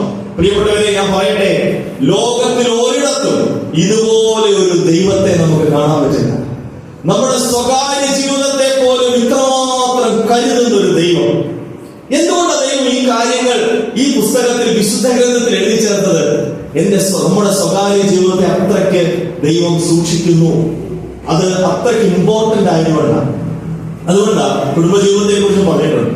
സദൃശവാക്യം 5:18 നമ്മളിങ്ങനെ വായിക്കുന്നു, നിന്റെ ഉറവ് അനുഗ്രഹിക്കപ്പെട്ടിരിക്കട്ടെ, നിന്റെ യൗവനത്തിലെ ഭാര്യയിൽ സന്തോഷിച്ചു കൊണ്ട അവളുടെ പ്രേമത്താൽ എപ്പോഴും മത്തനായിരിക്കാം. ക്യാമ്പിലൊക്കെ പോകുമ്പോൾ യൗവനക്കാരൊക്കെ സാധാരണ കുറെ ചോദ്യങ്ങളൊക്കെ ചോദിക്കുന്ന കൂട്ടത്തിലുള്ളൊരു ചോദ്യം, അങ്ങനെ പ്രേമിക്കുന്നത് വലിയ തെറ്റാണോ എന്നൊക്കെ ചോദിക്കും. അപ്പൊ ഞാൻ പറയും, പ്രേമിക്കണമെന്ന് പറയും. ആരും എന്നെ നോക്കട്ടെ, ഞാൻ മൊത്തം പറഞ്ഞു കഴിയട്ടെ. പ്രേമിക്കണം. പ്രേമിക്കുന്നത് എന്താ തെറ്റ്? ബൈബിൾ എഴുതിയിട്ടുണ്ടല്ലോ, നന്നായിട്ട് പ്രേമിക്കണം. ആരെയാ പ്രേമിക്കണ്ടേ? ഉള്ള ഭർത്താക്കന്മാരൊന്നും മിണ്ടാണ്ടിരിക്കണേ. ഭാര്യയെ പ്രേമിക്കണം അല്ലേ? ഭാര്യയെ നന്നായിട്ട് പ്രേമിക്കണമെന്ന് പറഞ്ഞിട്ടുണ്ട്. യൗവനത്തിലെ ഭാര്യയെ സന്തോഷിച്ചപ്പോൾ അവരുടെ പ്രേമത്താൽ നീ എപ്പോഴും മത്തനായിരിക്കാം.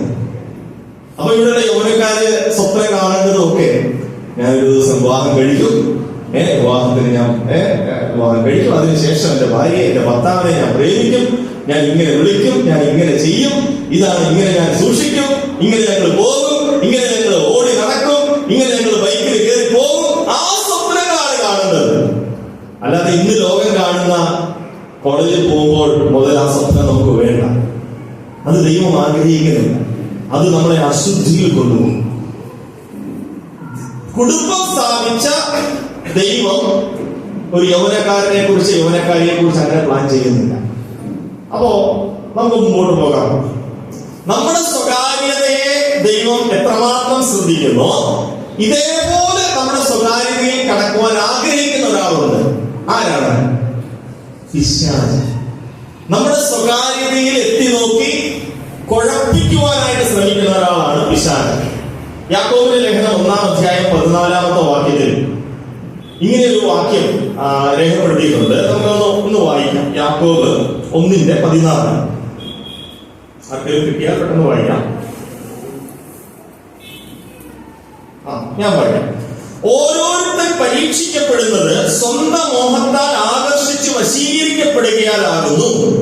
മോഹം ഗർഭം ധരിച്ച് പാപത്തെ പ്രസവിക്കുന്നു, പാപം മുഴുത്തിട്ട് മരണത്തെ പെടുന്നു. ഇവിടെ എഴുതിയിരിക്കുന്നത് എന്താ? ഓരോരുത്തർ പരീക്ഷിക്കപ്പെടുന്നത് സ്വന്തം മോഹത്താൽ ആകർഷിച്ച് വശീകരിക്കപ്പെടുകയാലാകുന്നു. ഞാനൊരു ജനറൽ ക്വസ്റ്റ്യൻ ചോദിക്കാം. വശീകരണം എന്നുള്ള വാക്ക് ബൈബിളിൽ എന്തിന്റെ പശ്ചാത്തലത്തിൽ ഏറ്റവും കൂടുതൽ പറഞ്ഞിട്ടുള്ളത്?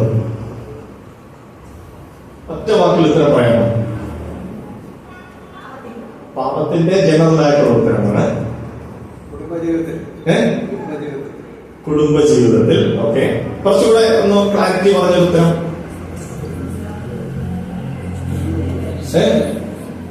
ഷാരു പറഞ്ഞു. സ്ത്രീയോടുള്ള, പരസ്ത്രീയോടുള്ള ബന്ധത്തിൽ പറഞ്ഞിട്ടുണ്ട്, ആവർത്തിച്ച് പറഞ്ഞിട്ടുണ്ട്. പ്രത്യേകിച്ച് പ്രോവർബ്സ്, സദൃശവാക്യങ്ങളിൽ പറഞ്ഞിട്ടുണ്ട്. ഈ പുതിയ നിയമത്തിൽ ഇവിടെ ഉപയോഗിച്ചിരിക്കുന്ന വാക്ക് നമ്മള് പൊതുവെ നമ്മൾ വിശ്വസിക്കുന്നത് ബൈബിളിലെ ഓരോ വാക്കും, അല്ലെ, ബൈബിളിലെ ഓരോ വാക്കും ദൈവവിശ്വാസീയമാണ്. കാരണം ദൈവം തന്നിട്ടുള്ള തിരുവെഴുത്ത. ബൈബിളിലെ ഓരോ വാക്കും ദൈവവിശ്വാസീയമാണെങ്കിൽ ഞാൻ ഇങ്ങനെ ഒന്ന് എംഫസൈസ് ചെയ്ത് പറയട്ടെ. വശീകരിക്കപ്പെടുക എന്ന് പറഞ്ഞിരിക്കുന്ന അവിടെ ഉപയോഗിച്ചിരിക്കുന്ന വാക്ക് ചൂണ്ടക്കൊഴുത്തിന് ഉപയോഗിക്കുന്ന വാക്കാണ്. ചൂണ്ടക്കൊഴുത്ത്. നിങ്ങൾ ചൂണ്ടയിട്ടിട്ടുള്ളവരാണെങ്കിൽ നിങ്ങൾക്കറിയാം, ഒരു ചൂണ്ടക്കൊഴുത്തിന് എത്ര കൊളുത്തുകളാണ് ശരിക്കും അതിനുള്ളത്? 2 എണ്ണമാണ്. ഒരെണ്ണം മുകളിലും ഒരെണ്ണം പതിയിരിക്കുന്ന റിവേഴ്സിലെ ഒരെണ്ണമുണ്ട്. അപ്പോൾ ചൂണ്ടക്കൊളുത്തിൽ ഭക്ഷണം ഇട്ടിട്ട് വെള്ളത്തിലോട്ട് ഇട്ടാൽ വെള്ളത്തിനടിയിൽ നടക്കുന്നത് എന്താ? മീൻ വന്നിട്ട് നോക്കുന്നത് അപകടമല്ല, പിന്നെയോ ഭക്ഷണമാണ്. എന്നാൽ അതിൽ പിടിക്കുമ്പോൾ ഇപ്പോൾ ആ വാക്കാ ഉപയോഗിച്ചിരിക്കുന്നത്. വശീകരിക്കപ്പെടുക, സ്വന്തം മോഹത്താൽ ആകർഷിച്ച് വശീകരിക്കപ്പെടുക. അപ്പോൾ നമ്മുടെ സ്വകാര്യതയിൽ നമ്മളെ തകർക്കാൻ വേണ്ടി ആഗ്രഹിക്കുന്ന പിശാച് നമ്മുടെ വീക്ക്നെസ് എന്താണെന്ന് അറിയാം. അപ്പോൾ അതിൽ പെട്ടുപോകാനായിട്ട് പാടില്ല. പിശാചിനെ നേരിട്ട് കുറ്റം പറയാൻ പറ്റില്ല. ഇങ്ങനെയോ ഇവിടെ പറഞ്ഞിരിങ്ങനെ നമ്മുടെ സ്വന്തം മോഹത്താൽ ആകർഷിച്ച് വശീകരിക്കപ്പെടുക. ആ മോഹം കൂടി കൂടി കൂടി ഒരു പിശാച് അവസരങ്ങളും തരും. അതുകൊണ്ടാണ് ഈ ഒരു ക്രമം, ഇപ്പൊ ഇവിടെ കൊടുത്തിരിക്കുന്ന ക്രമം എന്ന് പറയുന്നത്, മോഹം ഗർഭം ധരിച്ചു, പാപത്തെ പ്രസവിക്കുന്നു, പാപം മുഴുത്തിട്ട് മരണത്തെ പെടുന്നു. ഇനി നമുക്കിതൊരു ശാസ്ത്രീയ ഉദാഹരണമായിട്ട് എടുക്കാം. സ്ത്രീകളാണ് പ്രസവിക്കുന്നത്. അപ്പോൾ അങ്ങനെയാണെങ്കിൽ ഈ മോഹം എന്ന് പറയുന്ന ഒരു സ്ത്രീയാണെന്ന് കരുതുക, മനസ്സിലാകുന്നതിന് വേണ്ടിയാണ്. മോഹം ഒരു സ്ത്രീയാണ്, അവൾ ഗർഭിണിയായി, അവൾ ഒരു മകളെ പ്രസവിച്ചു. ആ കുട്ടിയുടെ പേരെന്താ? പാപം. പാപവും ഒരു പെൺകുട്ടിയാണെന്ന് വിചാരിക്കുക. കാരണം അവളും മോഹം ഗർഭം ധരിച്ചു, പാപത്തെ പ്രസവിച്ചു, പാപം മുഴുത്തിട്ട് മരണത്തെ പെറുന്നു. ഈ മരണം ഒരു സ്ത്രീയാണെന്ന് വിചാരിക്കുക. അവള് ഗർഭിണിയായിട്ട് പ്രസവിക്കുന്ന പ്രൊഡക്റ്റ് എന്താ? മരണം. അങ്ങനെയാണെങ്കിൽ യാക്കോബിൽ ആ വാക്യം നിങ്ങളൊന്ന് പരിശോധിച്ച് നോക്കിയേ. ഗർഭിണിയാകുന്ന അല്ലെ ഗർഭം ധരിക്കുന്ന വ്യക്തിയെ കുറിച്ച് എഴുതിയിട്ടുണ്ട്. പക്ഷെ ശാസ്ത്രീയമായി നോക്കുമ്പോൾ ഒരു പുരുഷനും സ്ത്രീയുടെയും സംഗമത്തിലാണല്ലോ കുട്ടികൾ ഉണ്ടാകുന്നത്. അങ്ങനെയാണെങ്കിൽ അവിടെ കാണപ്പെടാത്ത പിതാവായ ആരാണത്? പിശാചാണ്. ഹവ്വയെ ചതിച്ച പിശാച്. ഹവ്വ, നമ്മൾ ആ ക്രമം, ഇതേ ക്രമമാണ് പഴയ നിയമത്തിൽ കാണുന്നു. വൃക്ഷഫലം കാണുവാൻ ഭംഗിയുള്ളതും തിന്മാൻ ഭംഗിയുള്ളത് എന്ന് പറഞ്ഞത്, കാണുവാൻ ഭംഗിയുള്ളതും ജ്ഞാനം പ്രാപിപ്പാൻ കാമ്യവും എന്ന് സ്ത്രീ കണ്ടു. അത് കഴിഞ്ഞോ മോഹമുണ്ടായി തിന്നു. മോഹൻ ഗർഭം ധരിച്ചു, പാപത്തെ പ്രസവിച്ചു, പിന്നീട് മരിച്ചു. പാപം ആത്മീയമായി മരിച്ചു, പിന്നീട് ശാരീരികമായി മരിച്ചു. ആഹാനെ കുറിച്ച് നമ്മൾ വായിക്കുന്നു. യോശുവ ചോദിക്കുന്നുണ്ട്, ആഹാനെ നീ എന്താ ചെയ്തത് പറ. ഞാൻ ബാബിലോണിയ മേലങ്കി കണ്ടു, മോഹിച്ചു, എടുത്തു. ക്രമം അങ്ങനെ തന്നെയാണ്. എന്റെ പ്രിയപ്പെട്ടവരെ, പിശാച് നമ്മളെ നോട്ടമിട്ട് വെക്കുക. നമുക്ക് പ്രതികൂലങ്ങൾ കൂടുതലാണ്. നമുക്ക് പോരാട്ടമുള്ളത് ജഡരക്തങ്ങളോടല്ല എന്ന് വചനം പറയുന്നുണ്ട്. നമ്മുടെ കുടുംബജീവിതത്തെ തകർക്കാൻ വേണ്ടി ഒരു ദുഷ്ടാത്മസേന നിൽപ്പുണ്ട്. നമ്മൾ തലകുലിച്ചു കൊടുക്കാൻ പാടില്ല. പ്രത്യേകിച്ച് ദൈവദാസന്മാർ, അല്ലെ, ദൈവദാസന്മാരെ കിട്ടിയില്ലെങ്കിൽ അവരുടെ മക്കളെ പിടിക്കാൻ വേണ്ടി പിശാച് നടക്കുക. നമ്മൾ നോക്കുമ്പോൾ ഒരു പക്ഷെ ഒരാളുടെ വീഴ്ചയിൽ എത്രയോ കമന്റുകളാണ് നമ്മൾ ഓരോരുത്തരും ഒരു പക്ഷെ വായിച്ചു കേൾക്കുകയും പറയുകയും ചെയ്യുന്നത്. എന്നാൽ അതിന്റെ മറുവശം ചിന്തിക്കുക. പിശാച് തകർത്ത് തരിപ്പണമാക്കുമ്പോൾ നുറുങ്ങുന്നത് ദൈവത്തിന്റെ ഹൃദയമാണ്. ഈ ലോകത്തിൽ ഒരു കുടുംബം പിശാച് അടിച്ച് തകർത്ത് തരിപ്പണമാക്കുമ്പോൾ അതിന്റെ സ്ഥാപകനായ ദൈവത്തിന്റെ ഹൃദയം നുറുങ്ങുകയാണ്. നമ്മുടെ കുടുംബത്തെ പിശാച് പാറ്റേണ്ടതിന് ഏൽപ്പിച്ചു കൊടുക്കാൻ പാടില്ല. നമ്മുടെ സ്വകാര്യതയിൽ പിശാച് നുഴഞ്ഞു കയറാൻ അനുവദിച്ചുകൂടാ. ഞാൻ മുമ്പോട്ട് പോകട്ടെ. ഇന്ന് നമ്മൾ ഈ ലോകത്തിൽ ഇന്ന് ജീവിക്കുമ്പോൾ ചില വാക്കുകൾ മീഡിയയിലൂടെ ആകട്ടെ, ലോകത്തിലുള്ള മനുഷ്യരിലൂടെ ആകട്ടെ വളരെ ഉയർന്നു വരികയും അതിന്റെ ഒരു വാക്കാണ് വ്യക്തി സ്വാതന്ത്ര്യം എന്ന് പറയുന്നത്. ഇപ്പൊ വ്യക്തി സ്വാതന്ത്ര്യം എന്താണെന്ന് ചോദിച്ചാൽ അതിന് പല ഡെഫിനിഷൻസ് ആണുള്ളത്. അതിലെ പ്രധാനമായിട്ടുള്ള ഒരു ഡെഫിനിഷൻ എന്ന് പറയുന്നത് I leave the way I like. എനിക്ക് ഇഷ്ടമുള്ള പോലെ ഞാൻ ജീവിക്കും, നിങ്ങൾ ആരാണ് ചോദിക്കും.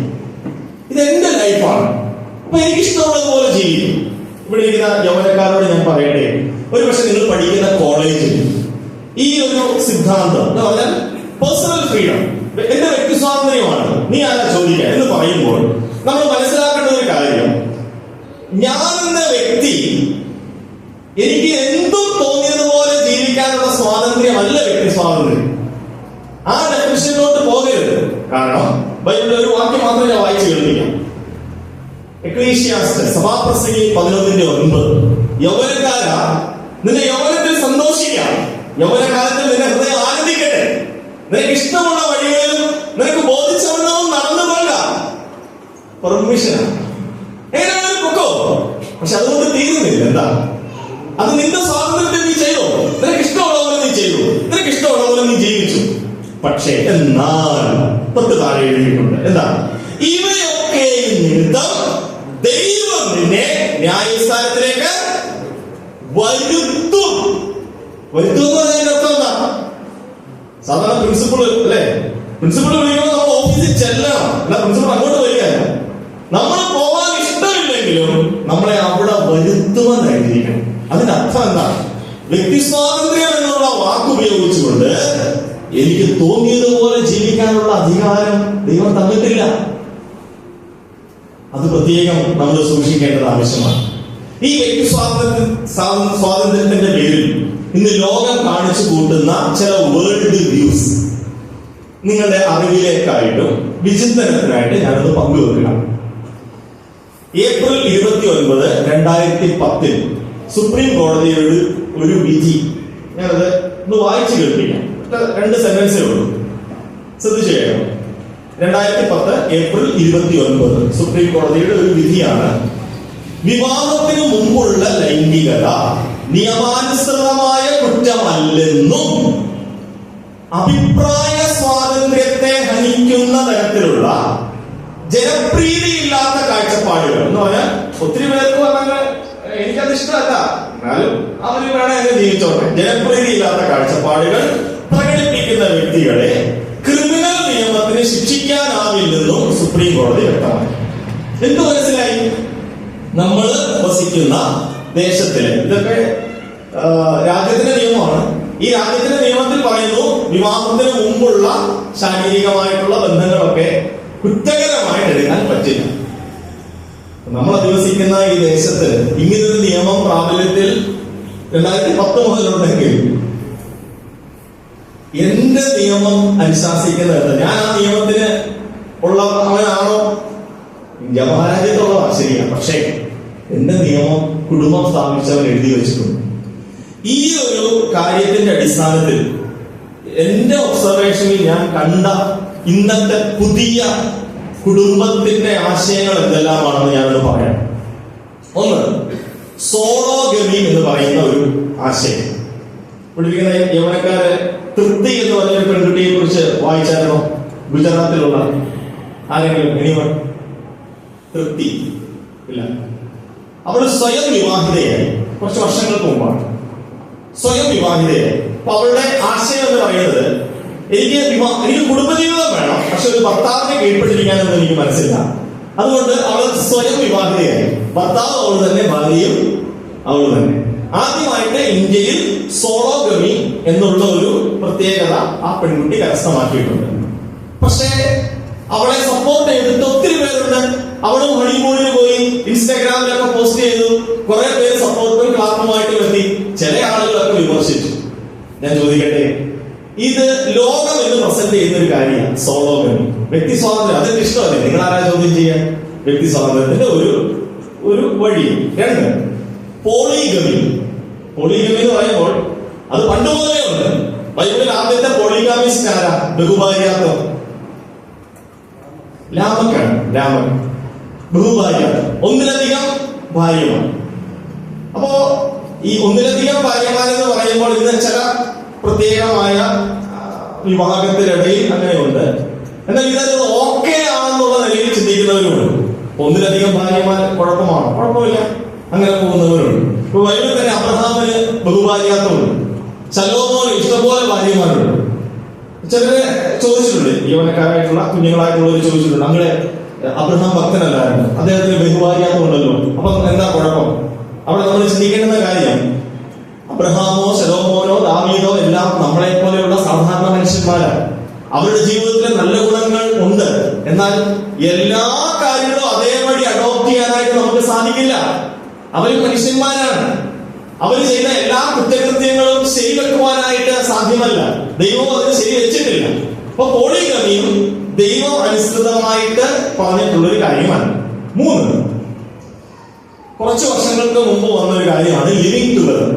ഞാനിത് പറയാൻ കാരണം ഇതൊരു കുടുംബയോഗമായതുകൊണ്ടും കുറച്ച് പ്രായമുള്ളവർക്ക് ഇതിനെക്കുറിച്ച് വലിയ ധാരണയില്ല ചിലത്.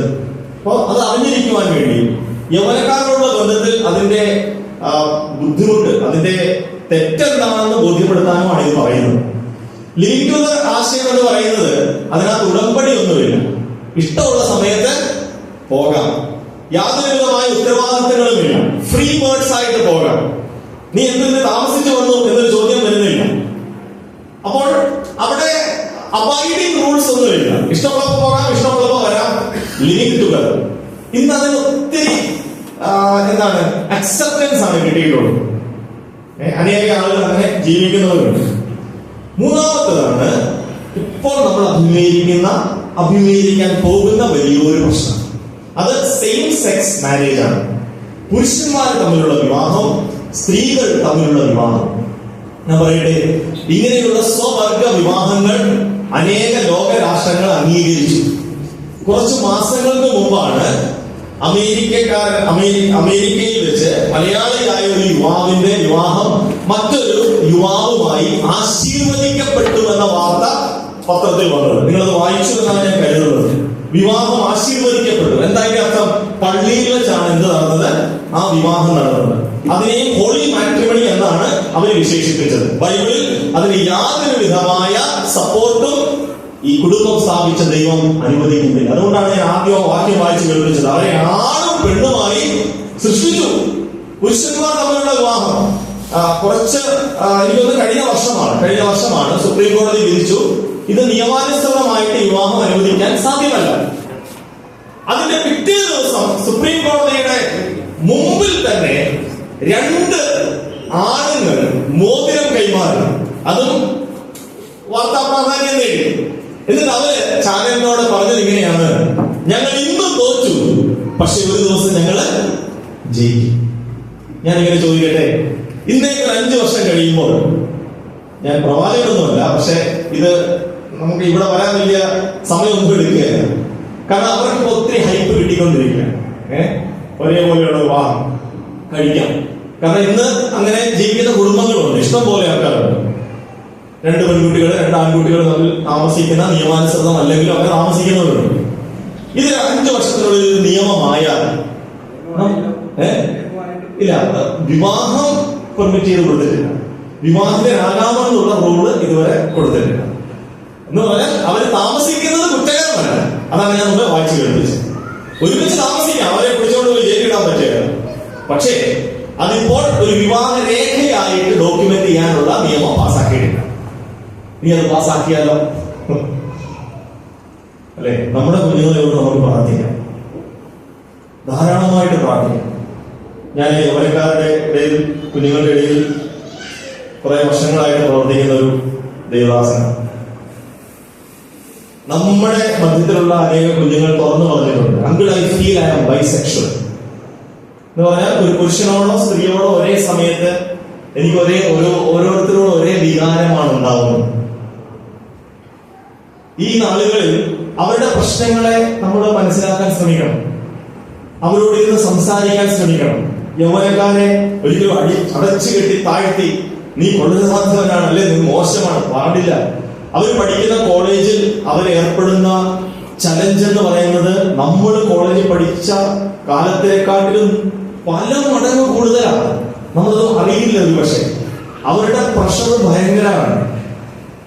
ഇന്ന് അവരുടെ കോളേജിൽ ഈ LGBT എന്ന് പറഞ്ഞ കമ്മ്യൂണിറ്റിയെ സപ്പോർട്ട് ചെയ്തില്ലെങ്കിൽ അവർ ഔട്ട്ഡേറ്റഡ്, അല്ലെങ്കിൽ അവര് കോർണർ ചെയ്യപ്പെടും. നീ ഏത് ഉഗാണ്ടയിലാ ജീവിക്കുന്നതെന്ന് ചോദിക്കും. എന്ന് പറഞ്ഞാൽ നീ മനസ്സിടുക്കുള്ളവരാണെന്ന് പറഞ്ഞാൽ അവരെ കോർണർ ചെയ്യും. അങ്ങനെ ഒരു പശ്ചാത്തലത്തിലാണ് നമ്മൾ ജീവിക്കണം. അപ്പൊ നമ്മുടെ കുഞ്ഞുങ്ങൾ കടന്നു പോകുന്നത് വളരെ പ്രശ്നമില്ല, അവരുടെ ബുദ്ധിമുട്ട് മനസ്സിലാക്കണം. പക്ഷേ ഇപ്പൊ നമ്മുടെ തന്നെ മക്കളോട് ചോദിച്ചു നോക്കും, അവർ പഠിക്കുന്ന കോളേജിൽ ഈ LGBT എന്ന് പറഞ്ഞാൽ പുരുഷനും തമ്മിലുള്ള ഇഷ്ടം, സ്ത്രീയും തമ്മിലുള്ള ഇഷ്ടം, അതിനെ സപ്പോർട്ട് ചെയ്യുന്ന കുട്ടികളായിരിക്കും 90%. അവരങ്ങനെയാണെന്നല്ല ഞാൻ പറഞ്ഞത്, അവരങ്ങനെയല്ലേ ജനിച്ചത്, അല്ലെ അവരുടെ അതങ്ങനെ ചിലതൊക്കെ കേട്ട് കഴിഞ്ഞാൽ നമ്മുടെ തലയുടെ മേളിലുള്ള പോത്തേ ഉള്ളൂ, ഒന്നും അറിയില്ല. കഴിഞ്ഞ കുറച്ച് മാസങ്ങൾക്ക് മുമ്പാണ് പുരുഷൻ ഗർഭിണിയായിട്ട് പ്രസവിച്ചു എന്നൊരു വാർത്ത നിങ്ങൾ വായിച്ചാലോ? അത് മീഡിയയുടെ ഏറ്റവും വലിയ കള്ളത്തരമാണ്. ശരിക്കും പുരുഷൻ പ്രസവിച്ചതല്ല, അതാരാണ്? ബൈ നേച്ചർ അതൊരു സ്ത്രീയാണ്. പക്ഷെ അവൾക്ക് ആഗ്രഹം അവനായി ജീവിക്കാനാണ്. അവൻ പ്രസവിച്ചു, പക്ഷെ ശരിക്കും അത് അവളാണ്. എന്താണ് ഈ സമരം പറയുന്നത്? അവൾ എന്റെ പ്രിയപ്പെട്ടവരെ, കർത്താവ് വരാറായി എന്നുള്ളതിന്റെ ഏറ്റവും വലിയ തെളിവാണ്. സൊദോം ഗൊമോറയുടെ പാപം അത് പണ്ട് മുതലേ ഉണ്ട്, ഈ ഒരു പാപം. പക്ഷേ അതൊരു ഗ്ലോബലൈസ്ഡ് ആയിട്ട് ഒരു ജനാവലി മുഴുവനും അങ്ങനെ ചെയ്യുമ്പോൾ ദൈവത്തിന്റെ ന്യായവിധി അയക്കും എന്നതിന്റെ തെളിവാണ് സൊദോം ഗൊമോറ. കാരണം ആ ദേശത്തിലെ നിവാസികൾ എല്ലാം അങ്ങനെയുള്ളവരായിരുന്നു എന്നാണ് പറയുന്നത്. അങ്ങനെയാണെങ്കിൽ നമ്മുടെ ലോകവും ഇപ്പോൾ അതിന്റെ പിന്നാലെ പോയിക്കൊണ്ടിരിക്കണം. അതുകൊണ്ട് നമുക്ക് വളരെ ശ്രദ്ധിക്കാം. ഇവിടെയുള്ള മാതാപിതാക്കളോട് ഞാൻ പറയട്ടെ, നമ്മളുടെ കുടുംബത്തിലെ സ്നേഹവും നമ്മുടെ പരസ്പര ധാരണയും ബഹുമാനവും നമ്മുടെ കുഞ്ഞുങ്ങൾ കണ്ടു പഠിക്കട്ടെ. കാരണം കലാലയത്തിൽ പോകുന്ന ഒരു കുട്ടിയെ സംബന്ധിച്ച് ബാല്യം മുതൽ അവൻ 17 വയസ്സ് അല്ലെങ്കിൽ 18 വയസ്സ് 20 വയസ്സ് കോളേജിൽ പോകുമ്പോൾ ഏറ്റവും ഇൻഫ്ലുവൻസ്ഡ് ആവുന്നത് അവന്റെ കൂട്ടുകാരികളോ മുഖാന്തരമാണ്. അപ്പൊ അവന്റെ വേൾഡ് വ്യൂ ആണ് കൂടുതൽ ഇൻജക്ട് ചെയ്യപ്പെടുന്നത്. നമ്മുടെ കൂടെ കുട്ടി വന്ന് ഇരിക്കുന്ന സമയം വളരെ പരിമിതമായിരിക്കും. ആ സമയം കൊണ്ടാണ് നമ്മൾ ഇത് കൊടുക്കേണ്ടത്. അപ്പൊ ഇത് നന്നായിട്ട് കൊടുത്തില്ലെങ്കിൽ, വചനം പ്രമാണിക്കുന്നത് എന്താണെന്ന് നമ്മുടെ മക്കൾക്ക് മനസ്സിലായില്ലെങ്കിൽ അത് ശരിയാണെന്ന് പറഞ്ഞ് അത് വിശ്വസിക്കാൻ ഇടയാണ്. അതുകൊണ്ട് നാം വളരെ ഗൗരവമായിട്ട് ഈ കാര്യം എടുക്കണം.